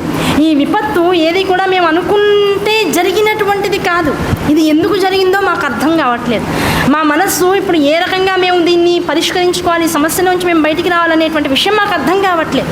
కనుక నువ్వు అనుగ్రహించి మమ్మల్ని నీ అనుగ్రహంతో అసలు ఇక్కడ ఏం జరుగుతోంది, ఏం సంకల్పించడం ద్వారా ఇదంతా కూడా జరిగింది అనేటువంటి విషయాన్ని మాకు తెలియజేయ తల్లి. దాని ద్వారా మాలో ఉన్నటువంటి వికారం అంతా కూడా పటాపంచలైపోతుంది అని అడిగారు. అప్పుడు వెంటనే ఆయన చెప్పారు, అమ్మా ఒకప్పుడు హయగ్రీవుడు అనేటువంటి రాక్షసుడు ఉన్నాడు. వాడు ఏం చేశాడు, నా వాగ్బీజాన్ని క్షేత్రబీజాన్ని ఈ రెండింటినీ కలిపి కొన్ని వందల వేల సంవత్సరాలు కూర్చుని తపోనిష్టలో నన్ను పట్టుకున్నాడు. పట్టుకుని పైగా వాడి మనస్సులో ఏముంది? సాత్వికమైనటువంటి బుద్ధి లేదు, తామసికమైనటువంటి కోరికలతో చేశాడు. ఆ తామసిక ప్రవృత్తి కలిగినటువంటి వాడు తామసికమైనటువంటి కోరికలతో ఎప్పుడైతే నన్ను కొన్ని సంవత్సరాలు, వేల సంవత్సరాలు నన్ను పట్టుకున్నాడో, వాడి తపస్సుకు మెచ్చి నేను కూడా ఎలాంటి అనుగ్రహం ఇచ్చాను? తామసిక రూపంలోనే వాడికి అనుగ్రహించాను. ఆ తామసిక రూపంలో వాడు ఎదుర్కొండా వచ్చేటప్పటికల్లా ఏమైంది? ఆ తామసిక స్వరూపంలో వాడు ఎదుర్కొండా వచ్చేటప్పటికల్లా వాడు నన్ను తామసికమైనటువంటి కోరికే కోరాడు. ఏం కోరాడు? అమ్మ, నాకు మరణం లేకుండా వరం ఇవ్వంటే నువ్వు ఎలాగో జాతస్య ధ్రువ మృత్యు అని చెప్పేసి మళ్ళీ వేదపన్నా అని చెప్తావు. నాకు మృత్యువు లేకుండా కాదు, నన్ను చంపేవాడు నాలాంటి వాడై ఉండాలి అని. వాడు హయగ్రీవుడు, అంటే గుర్రము వంటి ముఖము కలిగినటువంటి వాడు. హయగ్రీవుడు అయినటువంటి నన్ను ఇంకో హయగ్రీవుడు అయితేనే వచ్చి చంపగలడు, అంతే తప్ప సామాన్యుల చేతుల్లో, నాకు ఎవరి చేతుల్లోనూ మరణం లేకుండా అనుగ్రహించు తల్లి అన్న. అనుగ్రహించు తల్లి అనేటప్పుడు తల్లి ఏం చేసింది? సరే, మంచి విషయం, తథాస్తు అంది. వాడు ఇంకా ఆ రోజు నుంచి ఏం చేశాడు? నాలాంటి వాడు ఇంకోటి పుట్టడానికి అవకాశం లేదు, ఇంకా విర్రగిపోతున్నాడు.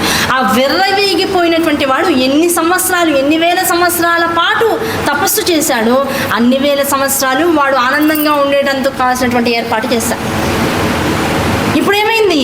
వాడు మితిమీరినటువంటి సుఖాన్ని అనుభవిస్తూ జగత్తుని ఇబ్బందుల పాలు చేస్తున్నాడు. ఆ ఇబ్బంది ఇప్పుడు తొలగించాల్సినటువంటి అవకాశం ఏర్పడేటప్పటికి ఇప్పుడు ఏం చేయాలి?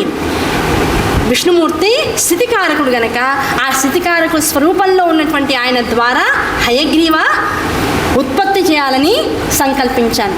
ఆ హయగ్రీవ ఉత్పత్తి జరగాలి అంటే ఈ సంకల్పం ఎప్పుడు జరిగింది? హయగ్రీవుడు నా గురించి, రాక్షసుడిగా ఉన్నటువంటి హయగ్రీవుడు నా గురించి తపస్సు చేసే కన్నా పూర్వమే ఒకరోజు వైకుంఠంలో అయ్యవారి పాదాలు నొక్కుతూ ఉందట. ఆ నొక్కుతూ ఉన్నటువంటి సమయంలో అమ్మవారి ముఖాన్ని అలవోకగా చూసి స్వామి ఎగతాళిగా నవ్వట. ఎగతాళిగా అంటే ఒక రీజన్ లేకుండా, ఏమి ఒక మధ్యలో ఒక సంభాషణ లేకుండా ఆ నొక్కుతూ మధ్యలో పాప ఆవిడ తలకాయ ఇలా అనుకుని పాప ఏదో చెమట వస్తే తుడుచుకుని ఏదో చేసింది. ఆవిడ చేసేటప్పటికల్లా వెరిదానా అన్నట్లుగా చూసి ఒక చిన్న నవ్వు నవ్వేట. ఆ నవ్వేటప్పటికల్లా ఆవిడకి ఆ నవ్వులో ఉన్నటువంటి అంతరార్థం అర్థం కాల. నన్ను చూసి ఏ అర్థమూ లేకుండా ఒక నవ్వు నవ్వేవా? అటువంటి నవ్వు స్వీకరించడానికి నేనేమన్నా మామూలు దాన్ని అనుకున్నావా? ఇంత జాగ్రత్తగా ఉండి నీ వక్షస్థలాన్ని అధిరోహించి మొత్తం నీకున్నటువంటి ఏ సంపద అయితే ఉందో ఆ సంపదకంతా కూడా మూల కారణమైనటువంటి దాన్ని, నువ్వు చేసేటువంటి స్థితి కారణమైనటువంటి శక్తినంతా కూడా నా ద్వారా నీకు ఇస్తున్నటువంటి దానను నన్ను చూసి పరిహాసం చేస్తావా అనేటువంటి కోపంతో ఏ వదనముతో అయితే నవ్వావో, నన్ను పరిహసించావో ఆ వదనం తెగిపడిపోవుగా కానీ చెప్పించింది. ఆయనకి వెంటనే ఒక్కసారి భూమి గుండ్రంగా తిరిగింది. ఇదేమిటి లక్ష్మి, ఏదో సరదాగా నిన్ను చూసి ఏదో తలకాయ నొప్పుకుంటుంటే ఏదో కాళ్ళు నొక్కి అలసిపోయావనేటువంటి భావంతో నవ్వానే తప్ప ఏకంగా తలకాయ తెగిపోయి కింద పడిపోమనేటువంటి శాపం ఇస్తామనుకోలేదంటే ఏమిటోనని నా నోట్లోంచి కూడా అది అపశబ్దంగా అనుకోకుండా వచ్చేసింది. నేను అందామని అనుకోలేదన్నా. అంటే ఇవన్నీ ఎవరి ద్వారా జరుగుతున్నాయి? ఆయన నవ్వడం వెనకాల ఇప్పుడు ఎవరున్నారు? జగదీశ్వర్యం అమ్మ భగవతియే ఉంది. ఆయన నవ్వేలా చేసింది. ఆయన నవ్వంగానే కోపం వచ్చేలా సాత్విక స్వరూపిణి అయినటువంటి లక్ష్మీదేవి దగ్గర తామసిక శక్తిని ప్రేరేపణ చేసింది. దాంతో ఆవిడ కోపం వచ్చేలా చేసింది. ఎప్పుడు కోపం వచ్చినప్పుడు ఎవరు కావాలి? ఇప్పుడు అంటే ఇలా చెప్పడంలో ఇన్ని రకాలుగా ఈ విషయాలు మనము చర్చించుకోవడంలో అంతరార్థం ఏమిటి? కోపం రాగానే మనలో తామసీ రూపంలో అమ్మవారు ప్రచోదనం అవుతుంది. ఆ తామసీ రూపాన్ని సాత్విక రూపంలోకి తెచ్చుకోవాలి. వాళ్ళకి శక్తులు ఉన్నాయి కనుక తామసిక స్వరూపంగా ఉన్నటువంటి భావంలో ఎలాంటి విపత్తులు వచ్చినా సరే సర్దుకోగలిగేటువంటి శక్తి చైతన్యం కలిగినటువంటి వారిగా ఉన్నారు. మనకొస్తే ఆ తామసి విపత్తు నుంచి మనం రక్షించుకోగలమా? అందుకే ఇన్ని రకాల ఇబ్బందులు పడుతున్నాం కలియుగంలో. కనుక ఏ శక్తి మనలోకి ప్రచోదనం అవుతున్నా, అమ్మ నువ్వే తల్లి, దీని ద్వారా విపత్తు రాకుండా నన్ను అనుగ్రహించోను అనుక్షణం మన భావనలు, మనలో వచ్చేటువంటి మూడ్స్ అంటాం, మూడ్ స్వింగ్స్ అంటూ ఉంటాం. ఆ మూడ్ స్వింగ్స్ మీద కనుక మనం పట్టు సాధించగలిగితే మనోవికారాలు తగ్గుతాయి. మనోవికారాలు తగ్గితే ఇప్పుడేమవుతుంది? మనసు స్థిరంగా నిలకడగా ఉంటుంది. ఆ నిలకడగా ఉన్నటువంటి మనస్థితియే అమ్మ యొక్క అసలు అనుగ్రహం. ఇలా ప్రతిదాన్ని కనుక మనం భావిస్తూ పోతుండాలి. అందుకే ప్రతిదానికి ఒక ఎగ్జాంపుల్ చెప్తూ పోతున్నాం. అప్పుడు అమ్మవారు ఏమందిట, అయ్యో నేను ఇలా అందాం అనుకోలేదు అనేటప్పటికల్లా ఇదంతా కూడా వెనకాల ఉన్నటువంటి ఆదిపరాశక్తి నడిపిస్తున్నటువంటి విషయమే. నీ నోట్లోంచి ఎందుకు ఆ పదం వచ్చిందో, నిన్ను చూసి నేను ఎందుకు అలా నవ్వాను, ఎప్పటికప్పటికి మనకు సమాధానం దొరక్కపోదు. కనుక ఆ భగవతికి ఇద్దరు నమస్కరించుకుని ముందుకు వెళ్ళిపోదామని విష్ణుమూర్తి లక్ష్మీదేవి ఇద్దరు అనుకున్నారు, నమస్కరించుకున్నారు. ఆనాడు ఆ శాపం రావడం ద్వారా ఆ శాపానికి ఒక సరైనటువంటి పరివేశానం ఉండాలి కదా. ఆ తర్వాత హయగ్రీవుడు అనేటువంటి రాక్షసుడు పుట్టడం, వాడు ఇన్ని వేల సంవత్సరాల పాటు నా కోసం తామసికమైనటువంటి ప్రవృత్తితో తపస్సు చేయడం, ఆ తపస్సులో వాడు తన ముఖం కలిగినటువంటి వాడే తను వచ్చి చంపాలనేటువంటి కోరిక కోరుకోవడం, ఈ తల మారాలనేటువంటి ఆలోచన రాగానే ఆ రోజు లక్ష్మీదేవి విష్ణుమూర్తికి ఇచ్చినటువంటి శాపం గుర్తు రావడం, దీనికి అనుగుణంగా రాక్షస యుద్ధం జరగడం, ఆ యుద్ధంలో ఆయనకి యుద్ధానంతరం యోగమాయ శక్తితో నిద్రని అనుగ్రహించడం, ఆ నిద్రలో కొన్ని వేల సంవత్సరాలు ఆయన ఉండడం, ఆయన తల తెగిపోవడం. ఇప్పుడు మీరందరూ కలిసి చేయాల్సిందేంటి, ఒక హయము యొక్క ముఖము తీసుకువచ్చి ఆ శిరస్సును తీసుకొచ్చి విష్ణుమూర్తి యొక్క దేహానికి అంటిసా పెట్టడం. ఇదంతా చెప్పేటప్పటికల్లా అబ్బా నీ చరిత్ర, నీ యొక్క సంకల్పాలు ఎంత గొప్పవైనవి తల్లి ఇవన్నీ కూడా అని చెప్పేసి అప్పుడు హయం యొక్క తలకాయ తీసుకొచ్చారు. ఆ విష్ణుమూర్తి యొక్క దేహ భాగానికి అంతా దానికి దేవశిల్పి రచించబడినటువంటి వారితో తీసుకొచ్చి చక్క అంటించారు. ఆ తర్వాత హయగ్రీవుని యొక్క రాక్షసుని యొక్క వధ జరిగింది. దాంతో జగత్తులన్నీ కూడా ఆనందదాయకంగా సుఖంగా ఉన్నాయట. ఆ సుఖంగా ఉన్నటువంటి ఈ కథని చెప్పిన తర్వాత ఇది విషయం అని చెప్పారు. చెప్పేటప్పటికల్లా సౌనకాది మహర్షులందరూ ఆనందాన్ని వెలిపించారు. మళ్ళీ వెంటనే అడిగారు, ఏమండి మరి మీరు ఆ మాట హయగ్రీవోత్పత్తి మొత్తం తలకాయ తెగిపోయిందనే మాటలోనే ఇంకో విషయం కూడా అన్నారు. ప్రళయకాలం సంభవించినప్పుడు బ్రహ్మదేవుడు నాభికమలం ద్వారా విష్ణుమూర్తి దగ్గరికి వచ్చి మధుకైటపులు అనేటువంటి రాక్షసునిద్దరూ నన్ను చంపడానికి వస్తున్నారయ్యా, నన్ను రక్షించు అంటే యోగ నిద్రలో ఉన్నటువంటి విష్ణుమూర్తి ఆ యోగ నిద్రలోంచి లేవలేకపోయాడు. అప్పుడు మళ్ళీ అమ్మవారిని పట్టుకుని యోగ నిద్రా స్వరూపాన్ని కొలవడం అనేటువంటిది, స్తుతించడం అనేటువంటిది అయిందని చెప్పారు. అది ఎప్పుడు జరిగింది? అక్కడ జరిగినటువంటి మధుకైటపులు ఎక్కడి నుంచి వచ్చారు? ప్రళయకాలం అన్నప్పుడు ఉన్నవాళ్ళు యోగ నిద్రలో ఉండిపోవాలి తప్ప మళ్ళీ రాక్షసులు ఎక్కడి నుంచి వచ్చారు? ఇంకెవరు ఉండడానికి అవకాశం లేదు కదా. ఈ చరిత్రను గురించి మాకు చెప్పండి అని సౌనకాది మహర్షులందరూ వెంటనే మళ్ళీ సూతుల వారు మొదలెట్టారు. ఒకానొక యుగము, 4 యుగాలు మొత్తం ఒక కల్పమంతా కూడా అయిపోయి ప్రళయకాలం సంభవించింది. ఆ ప్రళయకాలం రాగానే అంతసేపు సృష్టి చేసినటువంటి వాడు, స్థితి చేసినటువంటి వాడు, సంహార కార్యం చేసినటువంటి వారు ముగ్గురు కూడా తమ తమ ధ్యానంలోకి వెళ్ళిపోతారు. ధ్యానంలోకి వెళ్ళిపోవడం అంటే యోగ నిద్రలోకి వెళ్ళిపోతారు. ఆ యోగ నిద్రలోకి వెళ్ళి ఎన్ని కల్పాల వరకు అలాంటి యోగ నిద్రలో ధ్యానం చేస్తూ ఉంటారో వారికి కూడా తెలియదు. ఆ కాలంని నిర్ణయించడం ఎవరి తరము కాదు. అలా కొన్ని సంవత్సరాలు, కొన్ని కల్పాలు, కొన్ని యుగాలు చేయగా చేయగా చేయగా చేయగా అక్కడెక్కడో ఒక అద్భుతమైనటువంటి స్థితిలో బ్రహ్మగారు కళ్ళు తెరిచారు. నేను ఎవరిని అనుకున్నారు. ఇన్నాళ్ల పాటు తన శక్తి లుప్తమైపోయిన తర్వాత ఆదిపరాశక్తిలో తాను మళ్ళీ కళ్ళు తెరిచి ఉద్భవించాలనేటువంటి సంకల్పం జరిగిన తర్వాత ఎప్పుడైతే కళ్ళు తెరిచాడో తానెవరో తనకే గుర్తు రాలేదు. తానెవరో తనకి గుర్తు రాకుండా నేనెవరిని అనుకుంటూ మళ్ళీ అలాగే తపస్సు చేసుకుంటూ కూర్చున్నట్ట. కొన్నాళ్ళకి నువ్వు సృష్టి రచన చేసేటువంటి బ్రహ్మవి అనేటువంటి ఆకాశవాణి వినపడింది. ఇప్పుడు నేను చెయ్యాల్సిందేమిటి అంటే నా వాగ్బీజాన్ని గురించినటువంటి తపస్సు చేయి. కొన్ని కల్పాల పాటు మళ్ళీ కూర్చొని తపస్సు చేశాడు. ఆయన తపస్సు చేస్తూ చేస్తూ చేస్తూ ఉండగా ఆ తపస్సు చివరిలోకి వచ్చి సృష్టి ఆరంభం జరగబోతోంది అనగా ఈ లోపల బయట నుంచి ఆయన ఎక్కడైతే కూర్చున్నాడో అక్కడికి కొంత దూరంలోంచి రకరకాల శబ్దాలు, నవ్వులు, వెక్కిరింతలు వినపడుతూ ఉన్నాయి. ఘోరమైనటువంటి శబ్దాలవన్నీ కూడా. అంత తపస్సులో ఉన్నటువంటి వాడు ఆ తపోభంగమైనటువంటి వాడై వెంటనే కళ్ళు తెరిచాడట. కళ్ళు తెరిచి చూడేటప్పటికి ఏమైంది? ఇద్దరు రాక్షస స్వరూపులైనటువంటి వాళ్ళు. రాక్షస స్వరూపులని ఎలా చెప్పారు?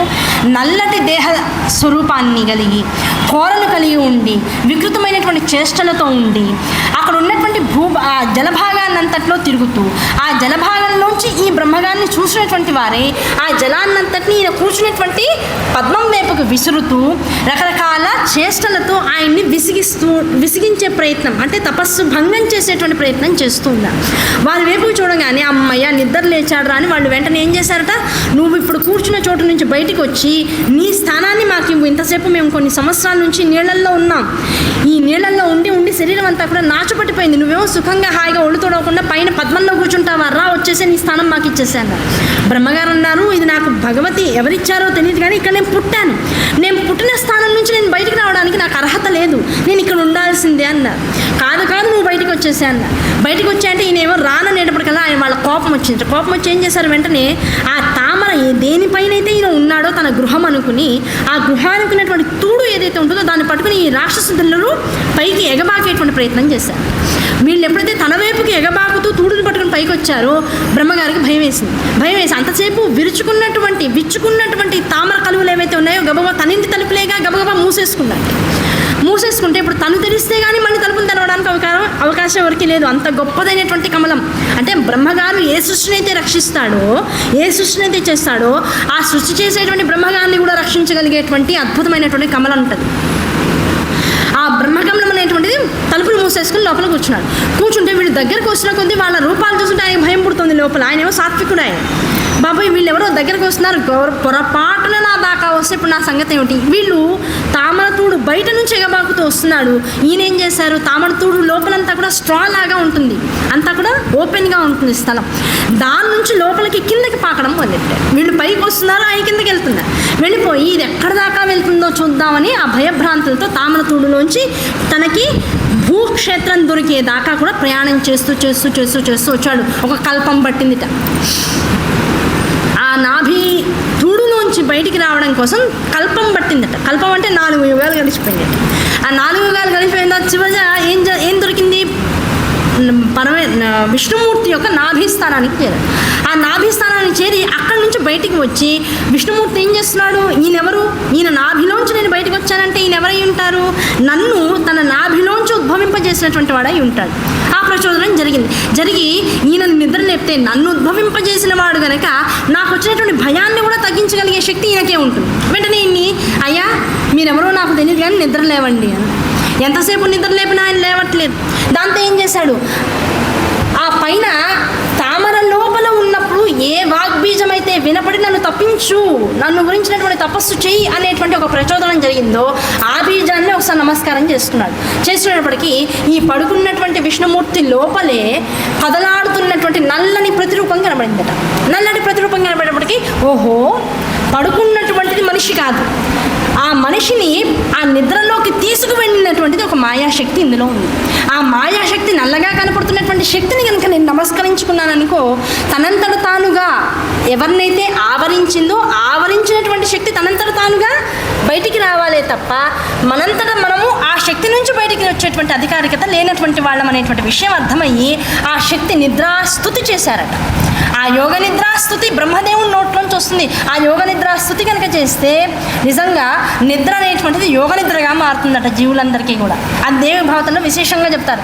ఆ యోగ నిద్రాస్తుతి చేశారు. ఆ యోగ నిద్రాస్తుతి విన్నటువంటి బ్రహ్మదేవుని నోట్లోంచి విన్నటువంటి ఆ మాయాజనితమైనటువంటి చైతన్యం ఏదైతే ఉందో అది ఆనందించి విష్ణుమూర్తి నుంచి బయటికి వచ్చి వెలుపలకు వచ్చి కూర్చుంటారు. అప్పుడు విష్ణుమూర్తి గారు ఆటోమేటిక్గా కళ్ళు తెరిచారు, లేచారు. ఏమయ్యా బ్రహ్మ ఎలా ఉన్నావు అన్నారు. ఆయనకు తెలుసు, గుర్తుంది. నేను బ్రహ్మనన్నను పిలుస్తున్నారు, మీరెవరు? నా నాభికమలం నుంచి పుట్టినవాడవయ్యా, నా ద్వారా వచ్చావు, నేను నీకు తండ్రిని అవుతాను అన్నాడు. అయ్యా తండ్రి నమస్సులు. ఇగో ఎవరు వచ్చారో ఎలా వచ్చారో తెలియదు, 2 రాక్షసులు నేను కూర్చున్న స్థానం నుంచి నన్ను బయటికి పంపించేశారు, నన్ను భయకంపితుడిని చేస్తున్నారు, వాళ్ళిద్దరి నుంచి నన్ను రక్షించండి అన్నారు. ఎవరు వాళ్ళిద్దరు అని చూశారు. అప్పుడు ఈ యోగ నిద్రా స్వరూపం చైతన్య స్వరూపంగా ఏ శక్తి అయితే లోపల నుంచి వచ్చిందో ఆవిడ చెప్పింది, అయ్యా విష్ణుమూర్తి నీ పడుకుని యోగ నిద్రలో ఉండగా నీ శరీరంలోంచి కర్ణములలో కొంత మలం ఏర్పడింది. ఆ మలము ద్వారా ఈ మధుకైటపులు అనేటువంటి 2 రాక్షసులు జగత్తులోకి వచ్చారు. వాళ్ళిద్దరూ కూడా ఇప్పుడు బ్రహ్మని భయకంపితుల్ని చేస్తున్నారు. వారి స్థానాన్ని స్వీకరించాలని బాగా ఇబ్బందిగా పెడుతూ ఉన్నారు. కనుక వారిద్దరిని సంహరించేటువంటి శక్తి నీకే ఉంది కనుక ప్రయత్నించు. వెంటనే బ్రహ్మగారు ఆయన భయాన్ని తగ్గించడం కోసం ఇదంతా ఏమవుతుంది, యోగ నిద్రా శక్తి చైతన్యం ఆకాశంలో వెళ్ళిపోయి ఈ దృశ్యాన్నంతటినీ చూస్తుంది. వీళ్ళు ఎక్కడి నుంచి వచ్చారు అని విష్ణుమూర్తి మనసులో అనుకోగానే ఆవిడ ప్రచోదనం ద్వారా ఈయన మనస్సులోకి ఈ విషయం అంతా వినపడింది. ఓహో నా గునివిలోంచి వచ్చారు వీళ్ళిద్దరూ కూడా మధుకైటపులు, వీరిద్దరిని సంహరించే శక్తి నాకుంది, నువ్వు పక్క జరుగు బ్రహ్మ అన్నాడు. పక్క జరుగు బ్రహ్మ అనగానే ఈయన పక్కకి వెళ్ళిపోయాడు. ఇంకా వాళ్ళిద్దరిని రమ్మన్నారు. 5000 సంవత్సరాల పాటు యుద్ధం చేశారు. వాళ్ళు ఒకసారి ఒకడు వస్తున్నాడు, ఇంకోసారి ఇంకోళ్ళు వస్తున్నారు. ఈయన మాత్రం సింగిల్ హ్యాండెడ్తో బ్యాటింగ్ చేస్తున్నాడు. అలసిపోతున్నాడు తప్ప వాళ్ళిద్దరు అలసిపోవట్ల. కారణం ఏంటి, ఒకళ్ళ తర్వాత ఒకళ్ళు యుద్ధం చేస్తున్నారు, ఈయనేమో ఒక్కడే చేస్తున్నాడు. అలసిపోయి 5000 సంవత్సరాల తర్వాత అన్నాడు, అయ్యా మీ ఇద్దరు చేస్తున్నారు, నేను ఇక్కడ ఒక్కడిని ఉన్నాను. ఆ ఒక్కడు ఇంతసేపు తదేక నిష్ఠతో యుద్ధం చేయడం అనేటువంటిది అంత తేలికైన విషయం కాదు. కనుక నాకు కాస్త విరామం ఇవ్వండి. ఇది యుద్ధానికి అంతమని నేను చెప్పను, నేను ఓడిపోయానని చెప్పండి, నాకు కొద్దిగా సమయం ఇవ్వండి, కాస్త ఓపిక తెచ్చుకుని మళ్ళీ మీ దగ్గరికి వస్తానన్నా. సరే ఓడిపోయానంటున్నావు కదా, ఓపిక కావాలంటున్నావు కదా, ఆ ఓపిక వచ్చి మళ్ళీ మాతో యుద్ధం చేసినా నువ్వే ఓడిపోతావు, కనుక కాస్త సమయం ఇస్తాను తీసుకో అన్నారు. మళ్ళీ వాళ్ళిద్దరు కాసేపు అలా కూర్చున్నారు, ఆనందంగా క్రీడించుకుంటూ ఉన్నారు. ఈ లోపల విష్ణుమూర్తి గారు ఒక చోట కూర్చున్నారు. ఈ శక్తి నాకున్నది, నేను చంపగలను అనుకున్నాను. కానీ నేను యోగ నిద్రలో ఉండగా యోగ నిద్రలోంచి నేను బయటికి రావడానికి బ్రహ్మదేవుడు ఏదో స్తుతిస్తే తప్ప, ఆ యోగ నిద్రా స్వరూపం నా నుంచి విడువడితే తప్ప నేను నిద్ర లేవలేకపోయాను. ఆ నిద్ర లేచిన తర్వాత కూడా బ్రహ్మ నా కొడుకని ఒక ప్రచోదనం లోపలికి వస్తే తప్ప నేను గ్రహించలేకపోయాను. చూసిన తర్వాత ఒక శక్తి ఏదో నాలోకి ఆ బుద్ధిని ప్రేరేపించింది. అలాగే ఈ మధుకైటముల్ని చూశాక వీళ్ళతో నేను యుద్ధం చేయాలి, నేను గెలవాలనేటువంటి సంకల్పాలని నాలోకి ప్రచోదనం అయినాయి. అంటే ఈ ప్రచోదనం అయ్యాయని భావించి ఇదంతా నేనని అహంకరించాను. అహంకరిస్తే అయ్యే పనులు కాదు. ఆ శక్తి చైతన్యం ఏదైతే ఇంతసేపు నాలో ఉందో ఆ చైతన్యానికి నేను నమస్కరించుకుంటే తప్ప ఇప్పుడు వీరిద్దరిని ఎలా ఓడించగలననేటువంటి సామర్థ్యం కూడా నాలో ప్రేరేపించేటువంటి శక్తి నన్ను అనుగ్రహించదు. ఆ విషయం తెలుసుకున్న వెంటనే ఏం చేశాడు, అమ్మ ఏ శక్తి అయితే నన్ను నడిపిస్తుందో, ఇంతసేపు నేను నేను నేను అని నాతో 3 సార్లు అనిపించిందో, నేను యుద్ధం చేస్తాను, నేను గెలుస్తాను, నువ్వు పక్కన ఉండని బ్రహ్మగారిని కూడా పక్కకి తోసేయగలిగిందో, అహంకారాన్ని వదిలేసి అడుగుతున్నాను తల్లి, నన్ను ప్రచోదనం చేయి, నేనేం చేయాలో నాకు అనుగ్రహాన్ని తెలియజేయి అని ఆ యోగ శక్తిని అడిగారు. ఇంతసేపు పైన ఉండి అహంకారం త్యజించేదాకా ఆగుదాం, మొత్తం అంతా నిరీక్షిద్దామని చూసినటువంటి ఆ చైతన్య స్వరూపం వెంటనే నోరు తెరిచింది. అయ్యా విష్ణుమూర్తి, నువ్వు 5000 సంవత్సరాల పాటు యుద్ధం చేసే శక్తి నీలోకి వచ్చిందన్నా నా వల్లే. నువ్వు 5000 సంవత్సరాల పాటు విష్ణు శక్తిని నీలో ఉంచుకుని, అంటే సాత్విక శక్తిని నీలో ఉంచుకుని ఇంత యుద్ధం చేయగలిగావంటే తామసిక శక్తిగా వాళ్ళల్లో ఉండి కూడా వాళ్ళతో యుద్ధం చేయించింది నేనే కదా. ఈ యుద్ధం చేస్తున్నావన్నా వాళ్ళు చేస్తున్నారన్నా మీ ఇద్దరి మధ్య యుద్ధం జరుగుతోందన్నా దీని అంతటి కారణం నేనే. ఆ నేనేటువంటి దానను ఇప్పుడు ఏం చేయాలి? వారిద్దరికీ ఒకప్పుడెప్పుడో వారు ఆవిర్భవించగానే నీ చెవు మలంలోంచి ఆవిర్భవించినటువంటి వాళ్ళిద్దరూ ఒక అద్భుతమైనటువంటి బీజశక్తిని గురించినటువంటి బుద్ధి ప్రచోదనమయ్యి నా గురించినటువంటి తపస్సు చేశారు. మీ అందరికీ ఎట్లాగైతే ఆకాశ బీజం వినపడిందో అలాగే వాళ్ళకి వినపడింది. వాళ్ళు కూడా కొన్ని సంవత్సరాల పాటు నా గురించి తపస్సు చేశారు. ఆ తపస్సు చేసి నేను ప్రకటన అయిన తర్వాత వాళ్ళు అడిగినటువంటి వరం ఏమిటంటే మాకు ఇచ్ఛామరణాన్ని ఇవ్వమని అడిగారు. అంటే వాళ్ళు కోరుకుంటే మరణించాలి తప్ప ఇంకెవరూ జగత్తులో వాళ్ళని చంపలేరు. ఆ ఇచ్ఛామరణం నా వల్ల వాళ్ళకి వచ్చింది కనుక నువ్వు ఇంకో 5000 కాదు 10,000 సంవత్సరాలు నువ్వు యుద్ధం చేసినా వాళ్ళైతే మరణించరు. కారణం ఏమిటి? వాళ్ళ మరణాన్ని వాళ్ళు కోరుకోలేరు. కోరు ఏ మనిషి కూడా నన్ను మరణించాలని ఎవరైనా కోరుకుంటారా? కోరుకోరు. కనుక ఇదంతా కూడా నా వరం వల్ల వాళ్ళకి అనుగ్రహింపబడింది అయ్యా అన్నారు. అమ్మ ఇప్పుడు ఏమిటి తరుణోపాయం? వెంటనే నేను అడిగాను, ఇప్పుడు ఏమిటి తరుణోపాయం అంటే ఒక విషయం చెప్తా. ఏ యోగశక్తిగా అయితే నిన్ను ఆవరించాను, ఏ మాయాశక్తిగా అయితే తామసిక శక్తిగా అయితే వాళ్ళని అనుగ్రహించాను, అందులో మనస్సులని వికారంలోకి తీసుకువెళ్ళేటువంటి సౌందర్య స్వరూపంగా వచ్చి వాళ్ళిద్దరినీ యుద్ధం నుంచి మరుగొలుపుతా, వాళ్ళకి కనపడతా, వాళ్ళ మనస్సును నా వైపు రమించేలా చేస్తా, వికారంలోకి తీసుకువెళ్తా. అప్పుడు నువ్వేం చెయ్యి, వాళ్ళ ముందు ఇంత గొప్పగా యుద్ధం చేశారయ్యా మీరిద్దరూ, మీ యుద్ధాన్ని చూసి ఆనందించాను, మీకు వరం ఇస్తాను అని అడుగు, ఆ తర్వాత కథ నేను అడుగుతానని. సరే అయితే అలాగే చేద్దాం. మళ్ళీ యుద్ధం మొదలెట్టారు. నేను రెడీ అన్నాడు విష్ణుమూర్తి. వాళ్ళిద్దరు ఓహో రెడీ ఇట పదండి అన్నారు. యుద్ధం చేస్తున్నారు. యుద్ధం చేస్తూ ఉంటే ఇంతసేపు యోగమాయగా ఆకాశంలో అలంకృతమైనటువంటి ఆ చైతన్యమూర్తి అందమైనటువంటి స్త్రీగా తనని తాను మరుచుకుని ఈ రాక్షసుల యొక్క మనస్సుని తన వైపు లాక్కునేందుకు గాను అక్కడ సంచరిస్తూ ఉంది. అలా సంచరిస్తూ ఉన్నటువంటి అద్భుతమైనటువంటి ఆ యోగకాంతని చూసేటప్పటికి ఏమైంది, తామసిక ప్రవృత్తి ఉన్నటువంటి వాళ్ళు వికార జనితమైనటువంటి మనస్సులతో ఆవిడని పొందాలనేటువంటి కోరికతో ఆవిడ వైపుకు మనస్సుని తీసుకువెళ్ళేటప్పటికల్లా ఇద్దరు ఒకళ్ళ తర్వాత ఒకళ్ళు యుద్ధం చేస్తారు. ఆ మిగిలిన వాళ్ళు ఆవిడ వైపు చూసి భ్రమితులైపోతూ ఉన్నారు. ఈ యుద్ధం చేసిన వాడు అరే వాడే చూస్తున్నాడు, నేను చూడలేకపోతున్నాను, నాకు కూడా నీరసం వచ్చింది, నువ్వు యుద్ధం చేయని వీడు కాసేపు ప్రశ్నిస్తున్న ఆవిడని చూస్తున్నారు. ఇద్దరు కూడా ఆవిడ వైపుకి మరుగొల్పబడ్డారు. ఆ మరుగొల్పబడితే ఇద్దరు కూడా ఒక్క నిమిషం, ఇందాక నువ్వు రెస్ట్ అడిగావు కదా, ఇప్పుడు మాకు రెస్ట్ కావాలి, ఒక నిమిషం ఉండని చెప్పేసి ఇద్దరు కూడా ఒకేసారి ఆవిడ వైపు చూపు రమింపజేస్తూ ఉన్నారు. ఆ చూపు ఆ భామ వైపు చూస్తూ వాళ్ళ మనస్సులు ఎప్పుడైతే యుద్ధం వైపు లేవు, వెంటనే విష్ణుమూర్తి అన్నట్ట ఇద్దరూ రెస్ట్ అడిగారంటే ఇద్దరు అలసిపోయారు కనుక ఇంతసేపు నాతో యుద్ధం చేశారు కనుక ఒక విషయం చెప్తా, ఏదైనా ఒక కోరిక కోరుకోండి, ఆ కోరిక నేను తీరుస్తా అన్నారు. ఓ పక్క వాళ్ళు కోరుకుంటున్నటువంటి స్త్రీ అందంగా తిరుగుతోంది, ఆవిడ్ని పొందాలని వీళ్ళిద్దరు రకరకాల వేషాలు వేస్తున్నారు. ఆవిడ ముందు ఇంకెవడో వచ్చి నువ్వు వరం కోరుకో అంటున్నాడు. ఎంత అవమానం! మనం ఇచ్చేవాళ్ళంగా ఉండాలి. లోపల నుంచి అహంకారం వచ్చి వెంటనే ఉన్నారు, నీ మొహం నువ్వు మాకు ఇచ్చేదేమిటి, ఇప్పటికి 2 సార్లుగా మమ్మల్ని రెస్ట్ అడిగావు, అలా కాదు మేమిద్దరం ఉన్నాం, మా శక్తి ఎక్కువ, నువ్వు మమ్మల్ని కోరిక అడుగు, నువ్వే కోరిక అడిగితే మేము ఆ కోరిక తీర్చేస్తాం. వెంటనే విష్ణుమూర్తి అన్నారు, నా చేతుల్లో మీరు చచ్చిపోవాలి, అదే నా కోరిక. కోరిక అడిగారు కదా, వెంటనే విష్ణుమూర్తి అన్నాడు, ఇప్పుడు నా చేతిలో మీరు ఇద్దరు చచ్చిపోండి. వెంటనే మొహంలో తిప్పారు. ఆ దృష్టి పోయింది, ఇప్పుడు ఈ దృష్టి వచ్చింది. వచ్చేసినప్పటికి ఏం చేశారు, ఏమడిగావు అన్నారు ఇంకోసారి. నా చేతుల్లో మీరిద్దరూ చచ్చిపోవాలని కోరిక కోరాను, చచ్చిపోవాల్సిందే తప్పదు, తథాస్తు అనాల్సిందే కదా, సరే అని మళ్ళీ వెంటనే ఉన్నారు.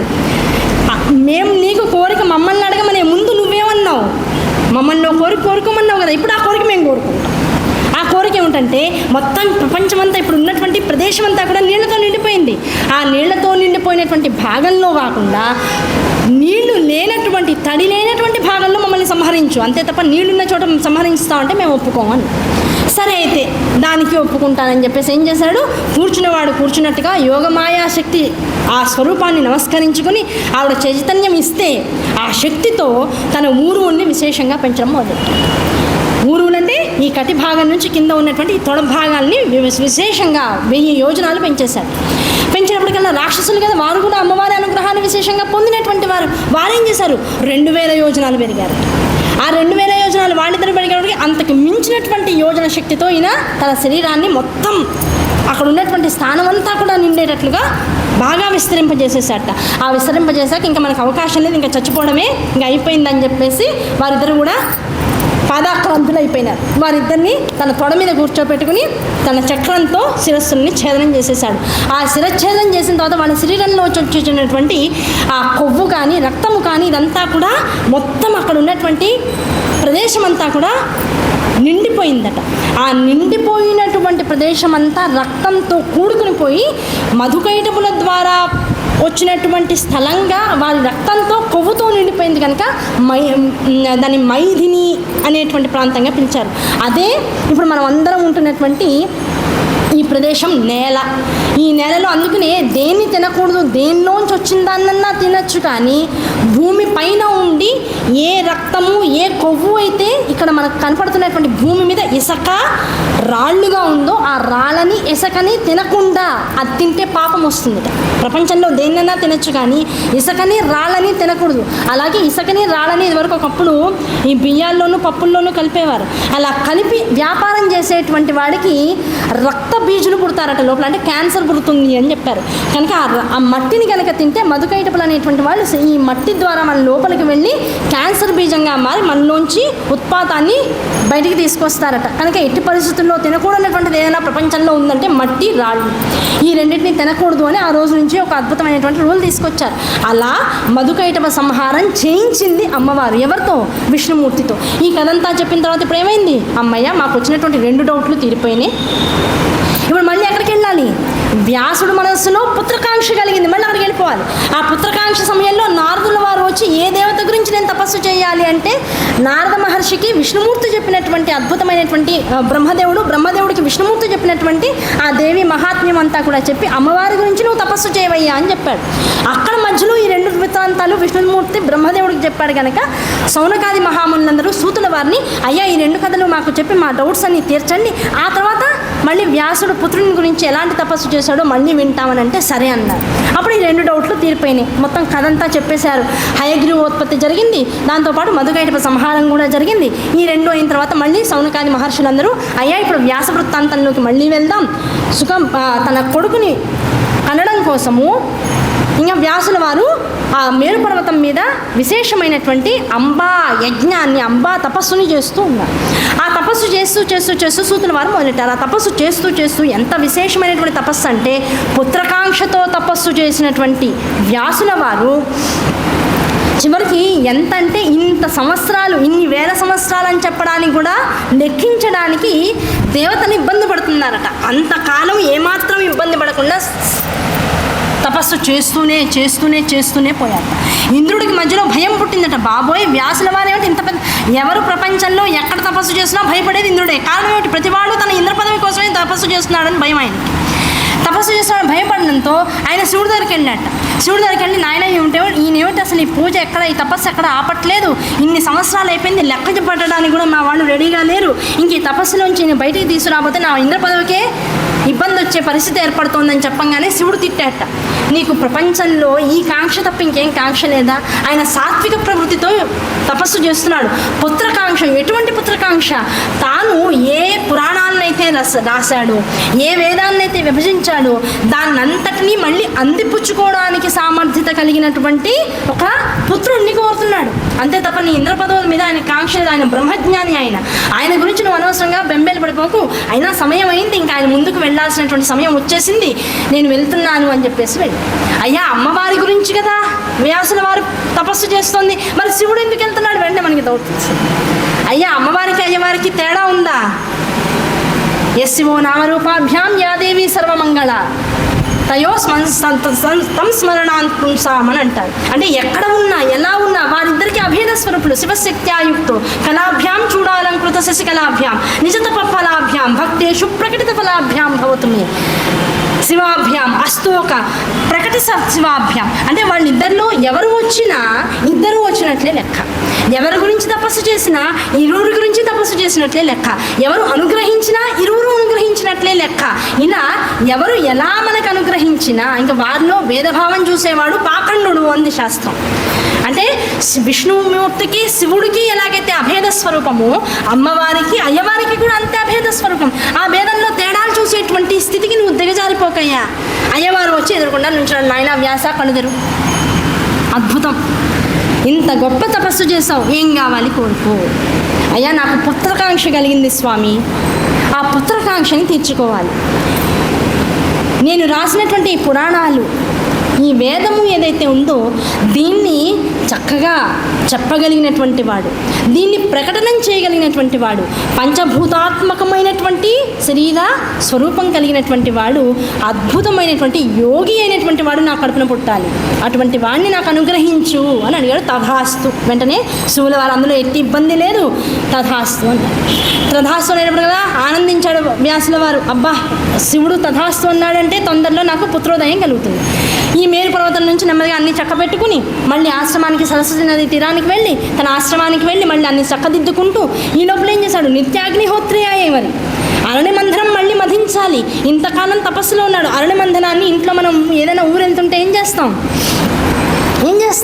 లాకర్లో ఉన్నటువంటి బంగారం, గొలుసులు, ఏదో విలువైనటువంటి విషయాలు ఇవన్నీ కూడా బ్యాంకుకు తీసుకెళ్ళి అందులో లాకర్లో పెట్టుకొస్తాం కదా. మన పని అంతవరకే.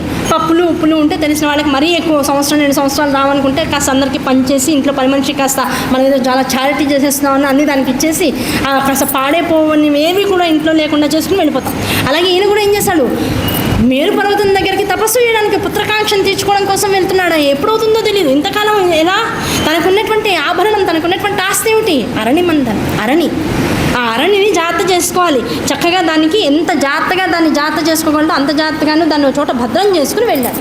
మళ్ళీ వచ్చి రాగానే దినచర్య మొదలెట్టాలంటే అరణ్యమంధనం జరగాలి, యజ్ఞం సంపూర్ణం అవ్వాలి. అందుకని వెంటనే అరణ్యమంధనం చేయడానికి మొత్తం అన్ని ఏర్పాటు చేసుకున్నాడు. అన్నిటినీ ఎదురుకుండా పెట్టుకుని అరణిమంధనాన్ని చేస్తూ, అంటే ఎదురుకుండా చెక్క పెట్టుకుని దానిలో ఆకులు, చిన్న మెత్తనైనటువంటి గడ్డి పరకని పెట్టుకుని దాని మీద పైన ఇంకొక చెక్కని పెట్టుకుని దానికి ఎలాగైతే మనం కవ్వంతో పాలను చిలకడం, మజ్జిగని చిలుకుతూ వెన్న తీయడానికి ఎలాంటి పరికరాన్ని అయితే వాడతామో అలాంటి పరికరాన్ని దాని మీద పెట్టుకుని అరణిమంధనం చేస్తున్నాడు. ఆ చేస్తూ లోపల ఆలోచన ఏం చేస్తున్నాడు? పరమేశ్వరుడు అనుగ్రహించాడు. పరమేశ్వరుడు అనుగ్రహించిన తర్వాత ఇప్పుడు ఏమవ్వాలి? పుత్రోదయం కావాలి. ఆ పుత్రోదయం కావాలంటే ఇప్పుడు ఏం జరగాలి? ఒక స్త్రీ సాంగత్యం కావాలి. ఆ స్త్రీ సాంగత్యం కలిగితే వెంటనే మనస్సు మళ్ళీ సాంసారిక విషయాల వైపుకి వెళ్ళిపోతుందేమో భయం వేస్తుంది. సాంసారిక విషయాల వైపుకు మనస్సు వెళ్ళిపోతే ఒకప్పుడు పురూరవుడు ఇలాగే చక్కటి జన్మ దాన్ని వేస్ట్ చేసుకున్నాడు కదా అని వెంటనే అనుకున్నాడు. అలా అనుకుంటూ అరణ్యమంధనం చేస్తున్నాడు. అంటే వ్యాసుల వారి మనసులో రకరకాల ఆలోచనలు వస్తుంటే ఈ విషయాన్ని సూతుల వారు తన నోట్లోంచి సౌనకాది మహామునిలోకి చెప్తుంటే వెంటనే సౌనకాది మునులు ఆపేస్తారు. ఎక్కడ ఏది అర్థం కాకపోయినా వెంటనే ఆపేస్తూ ఉంటారు. అయ్యా సూత మహర్షి, ఒక్క నిమిషం, ఏమిటయ్యా ఇప్పుడు వ్యాసుల వారు ఏం ఆలోచిస్తున్నారు? పుత్రోదయం కావాలని ఆలోచిస్తున్నారు. పుత్రోదయం కావాలంటే ఎవరు కావాలి? స్త్రీ సాంగత్యం కావాలి. స్త్రీ సాంగత్యం అనుకోగానే పురూరవుడు ఎందుకు గుర్తొచ్చాడు? పురూరవుడు ఎవరు? పురూరవుడు ఏ స్త్రీ వల్ల ఎలా ఇబ్బంది పడ్డాడు? అలా పురూరవుడిలాగా నేనైపోతానని వ్యాసుల వారు ఎందుకు అనుకుంటున్నారు? అలాంటి దుర్గతి నాకు పడుతుంది చెప్తున్నారు అని వెంటనే అడిగారు. అయ్యా చెప్తాను, దీనికి ఒక అద్భుతమైనటువంటి కారణం ఉంది. అలాగే వెంటనే అక్కడ మహర్షులు కూడా అడిగారు, అయ్యా నువ్వు చెప్పేటువంటి కథ చాలా ఆనందంగా ఉంది, నీ పేరు రోమహర్షణుడు, అంటే రోమాలు నిక్కపొడుచుకునేలా కథ చెప్తావుట. ఇప్పుడు ఇక్కడ నుంచి జరిగేటువంటి కథని ఇంకా ఆనందంగా మేమందరం అనుభూతిని చెందేలా మాకు చెప్పు అన్నారు. వెంటనే సూతుల వారు అన్నారు, అలాగే చెప్తాను, మీ అందరికీ ఆనందాన్ని కలిగించే కథను ఒకటి చెప్తాను, మీకు అందరికీ ఇంకా డౌట్లు బాగా పెరగడానికి ఇంకో అద్భుతమైన కథ చెప్తాను, వినే శక్తి ఓపిక మీకు ఉండాలంతే. తారాశశాంక కథ చెప్తానని. తారాశశాంక అంటే మేము పురూరముని గురించి కదా అడుగుతున్నాం, మీరు తారాశశాంకం అంటే ఎట్లా కుదురుతుంది? వెంటనే డౌట్ వచ్చింది. నేను చెప్పేది జాగ్రత్తగా వినండి అయ్యా, చెప్తూ పోతాను. ఈ కథ వింటున్నంతసేపు ఎక్కడా కూడా మనస్సులో అనవసరమైనటువంటి ఆలోచనలు రాకూడదు. జాగ్రత్త మనస్సును నిబ్బరం చేసుకుని శ్రీమాత్రే నమః అనుకుంటూ వినండి కథని. ఎక్కడా కూడా వికారం వైపుకు మనం వెళ్ళడానికి అవకాశం లేదు, ఎందుకంటే కథంతా వికారమే. తారాశశాంక వృత్తాంతం వైపుకు వెళ్ళిపోయారు. ఒకప్పుడు బృహస్పతి గారు, ఎవరు బృహస్పతి? దేవతలందరికీ కూడా గురువు. ఆ బృహస్పతి గారు ఆనందంగా తన శిష్యులందరికీ గ్రహాలు, నక్షత్రాలు, మునులు, ఆ దేవలోకంలో ఉండేటువంటి, స్వర్గలోకంలో ఉండేటువంటి దేవతలు, వీళ్ళందరికీ చక్కగా చదువు చెప్పుకుంటూ ఆనందంగా నిత్య అగ్నిహోత్రుడుగా తన ధార్మికమైనటువంటి జీవితాన్ని గడుపుతూ ఉన్నాడు. ఆయనకి భార్య ఉంది తార. ఎలాంటిదంటే అమితమైనటువంటి సౌందర్యంతో వెళ్ళిపోతూ ఉంటుంది తార. ఆ తారలోని శబ్దం అంతా ప్రతిధ్వనిస్తూ ఉంటుంది. ఎవరు చూసినా సరే వాళ్ళ మనస్సుల్ని ఆకర్షించేటువంటి శక్తి ఉంది ఆవిడకి. ఆ తార అనేటువంటి భార్యని కలిగి ఉన్నటువంటి వాడు. అయితే ఒకనాడు ఆయన దగ్గర చదువుకునేటువంటి వాడు శిష్యుడైనటువంటి చంద్రుడు వచ్చాడు. వచ్చి ఆయన ఏమన్నాడు, గురుగారు నేను ఇంట్లో ఒక హోమం చేసుకుంటున్నానండి, ఆ హోమానికి మీరు రావాలి అన్నారు. నాయనా నేను ఆల్రెడీ ఒక యజ్ఞం చేస్తున్నాను ఇంట్లో, ఆ యజ్ఞాన్ని మధ్యలో ఆపడానికి నాకు అర్హత లేదు కనుక ఈ యజ్ఞం నేను నిర్విరామంగా చేసుకుంటూ పోవాలి కనుక నువ్వు నన్ను పిలిచావు కనుక నా భార్య అయినటువంటి తారని నీకు పంపిస్తాను అని అంటే వెంటనే చంద్రుడు కూడా అన్నాడు, చాలా ఆనందం అండి, మీరు వచ్చినా అమ్మ వచ్చినా మీ భార్య వచ్చినా రెండూ నాకు ఆనందమైనటువంటి విషయాలే, తప్పకుండా తీసుకువెళ్తాను అన్నారు. చంద్రుడితో పాటు తార కూడా బయలుదేరింది. హోమం మొదలెట్టారు. హోమంలోంచి అద్భుతమైనటువంటి కాంతి వస్తుంది. ఆ కాంతిలో తార అనబడేటువంటి బృహస్పతి భార్య యొక్క తేజస్సు కూడా అమితంగా ఉంది. ఒకానొక వికారం లోపల జనించడం వల్ల చంద్రుడికి తార మీద మనస్సు కలిగింది. చంద్రుడికి తార మీద మనస్సు కలిగింది. తారెవరు? గురుపత్ని. గురుపత్ని అంటే ఎవరు? స్వయం తల్లి స్వరూపం. ఆ తల్లిగా భావింపబడవలసినటువంటి తార మీద చంద్రుడికి మనస్సు కలిగింది. తారకి కూడా ప్రలోభం చేత చంద్రుడి మీద అలాంటి ఆకర్షణ కలిగింది. ఆకర్షణ కలిగేటప్పటికి ఏం చేశాడు? హోమం చేస్తున్నాడు. హోమాన్ని కూడా పక్కన పెట్టేశాడు. ఆవిడతో పాటు సహజీవనం చేయడం మొదలుపెట్టేశాడు. ఎన్నాళ్ళు అంటే ఇన్నాళ్ళు అని చెప్పలేదు, కొన్ని సంవత్సరాలు సహజీవనం చేశారట. ఇక్కడ బృహస్పతి గారు కంగారు పడిపోతున్నారు. అయ్యో మా ఆవిడ ఎప్పుడనగా వెళ్ళింది చంద్రుడి ఇంటికి, ఇంకా హోమం అవ్వలేదేమో, మా ఆవిడ ఇంకా అక్కడే ఉంది, పాపం ఇంకా హోమం అవ్వకపోతే నేనన్నా వెళ్ళి తీసుకొద్దాం అని శిష్యుల్ని వెంట పెట్టుకుని, రే నాయన చంద్రుడి ఇంటికి వెళ్ళింది మీ గురుపత్ని, ఆవిడని తీసుకురావాలన్నారు. ఇంకెక్కడ గురుపత్ని గురువు గారు, ఇంకెక్కడ గురుపత్ని? ఆల్రెడీ చంద్రుడితో పాటు సంసారిక సుఖాలను అనుభవిస్తుంది ఆవిడని ఇంకా పరిత్యజించేయండి అయిపోయిందన్నారు. అయ్యయ్యో అంత మాట అంటావేమిట్రా, తప్పు చేసింది భార్య అయినా సరే వదిలేటువంటి అధికారం నాకు లేదు, నా భార్యను నేను తెచ్చుకోవాల్సిందే, మీరెవరూ నాకు సహకరించకపోతే నేనే వెళ్తాను. అయ్యా గురువు గారు మీరు ఎందుకండి అప్పుడు అంత అవమానాలు బాధపడ్డాం, మేము ఉన్నాం కదా మేము పోతాం అన్నారు. ఓ శిష్యుడు వెళ్ళారు ఓ రోజున. అయ్యా చంద్ర అని ఇంటి బయట నుంచి పిలిచాడు. చంద్రుడు లోపల నుంచి బయటకు వచ్చాడు. గురువు గారు భార్య గురించి ఆలోచిస్తున్నారు, ఇప్పటికైనా భార్యను పంపించు, బాగుండదు, మర్యాద నిలవదు, చేసిన తప్పు ఎట్లాగో చేసేసావు, గురుపత్నితో ఇంత సాంగత్యం ఇంత స్థాయిలో నువ్వు సంసారిక సుఖాలను అనుభవించడం అనేటువంటిది సరిగా లేదు అన్నారు. వెంటనే నవ్వాడు చంద్రుడు, మీరెవరయ్యా చెప్పడానికి, నాకు తనంతట తానుగా నన్ను ఇష్టపడి ఇక్కడ ఉండిపోయింది, కావాలంటే ఆవిడతో మాట్లాడి తీసుకెళ్ళండి, స్త్రీతో ఇట్లాంటి మాటలు మాట్లాడడమా, గురుపత్నితో ఇలాంటి మాటలు మాట్లాడడమా, అమ్మ మాతో రండని తీసుకెళ్ళడం అంత ధైర్యం మాకు లేదయ్యా, నువ్వే వదులు ఆవిడని పంపించు అన్నారు. నేను పంపించను, ఇంకా నాకు సుఖం పడాలని ఉంది, ఇంకా నా శరీర వాంఛ ఇంకా తగ్గలేదు, ఆవిడతో ఇంకా రమ్మించాలనేటువంటి కోరిక నాలో పెరిగిపోయిందయ్యా, నేను మాత్రం నా అంతటి నేను పంపించను, తీసుకెళ్ళగలిగితే తీసుకెళ్ళలేదు, లేకపోతే నోరు మూసుకుని ఇంటికి వెళ్ళిపోన్నాను. అవమానం పడ్డారు పాపం. శిష్యుడు ఇంటికి వచ్చేసాడు. బృహస్పతి చెప్పాడు, నాయన పంపించట్లేదు అన్నాడు. మళ్ళీ ఓపికగా ఇంకో 10 సంవత్సరాలు వెయిట్ చేశాడు పాపం. మళ్ళీ ఇంకో శిష్యుని పంపించాడు. ఆయన కూడా అలాంటి అవమానం ఎదురైంది. వెనకాలకు వచ్చేసాడు. శివుడికి బృహస్పతి తనంతట తానుగా చంద్రుడి దగ్గరికి వెళ్ళాడు. వెళ్ళి, అయ్యా చంద్ర నా భార్యని పంపించవయ్యా అన్నాడు. నువ్వేం గురువువి, ఏం భార్య అంటున్నావు? ఏ రోజన్నా ఆవిడకి సుఖాన్ని ఇచ్చావా? ఆవిడ ఏమన్నా హాయిగా ఆవిడకి కావాల్సిన కొనిపెట్టావా? ఎప్పుడు నీ యజ్ఞము, ఎప్పుడు నీ హోమము, ఎప్పుడు లేకపోతే జపము తపము, లేకపోతే క్లాసులు అంటావు, ఇంకోటి అంటావు, ఆన్లైన్ అంటావు, ప్రత్యక్ష క్లాసులు అంటావు. ఏ గాడికి ఇదే గోల. ఇంత అందమైనటువంటిది, ఇంత ఆనందము 10 మందికి పంచగలిగింది, అలాంటి ఆవిడ ఇంట్లో పెట్టుకుని తలుపులు వేసుకున్నావు ఇన్నాళ్ళు. నా పాల పడింది కనుక సుఖపడుతోంది, వదిలేయి పో. నిజంగా వింటుంటే ఎట్లా ఉంది? అసలు మామూలుగా వినడానికే బాధగా ఉంది కదా. అందులో బృహస్పతి భార్యను తీసుకుని వెళ్ళిపోయి చంద్రుడు ఇలా మాట్లాడా. కష్టం అనిపించేస్తుంటుంది మనసుకి.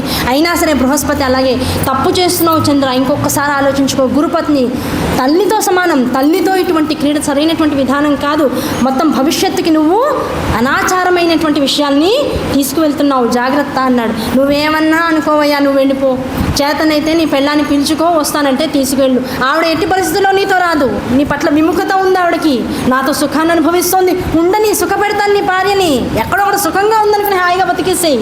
నీకు కావాల్సింది భార్య సుఖమే కదా, నాతో సుఖంగా ఉంది, ఉంచేసే అన్నాడు. అవమానపడ్డాడు, వచ్చేసాడు. మళ్ళీ ఇంకోసారి వెళ్ళాడు. ఇంకో 10 సంవత్సరాల తర్వాత మళ్ళీ వెళ్ళాడు. మళ్ళీ అడిగాడు. అప్పుడు కూడా చంద్రుడు ఇంకాస్త అవమానించాడు. వృద్ధుడు అయిపోతున్నావు, జుట్టుకి కనీసం రంగు కూడా వేసుకోవు, తార అందమైంది, అటువంటి అందమైన రూపాన్ని నీలాంటి ముసలివాడితో సంసారంగా ఇప్పుడు పోనీ పంపించినా నువ్వేమన్నా పోనీ ఉద్ధరిస్తావా అంటే నువ్వేం సుఖపెట్టలేవు కదా. జర్జరీభూతం అయిపోతున్నటువంటి శరీరం కదా. ఎందుకయ్యా ఇన్నిసార్లు వచ్చి అడుగుతావు? నా సమయాన్ని భంగపరుస్తున్నావు, నేను సుఖపడేటువంటి ఆనందాన్ని విలంబం చేస్తున్నావు.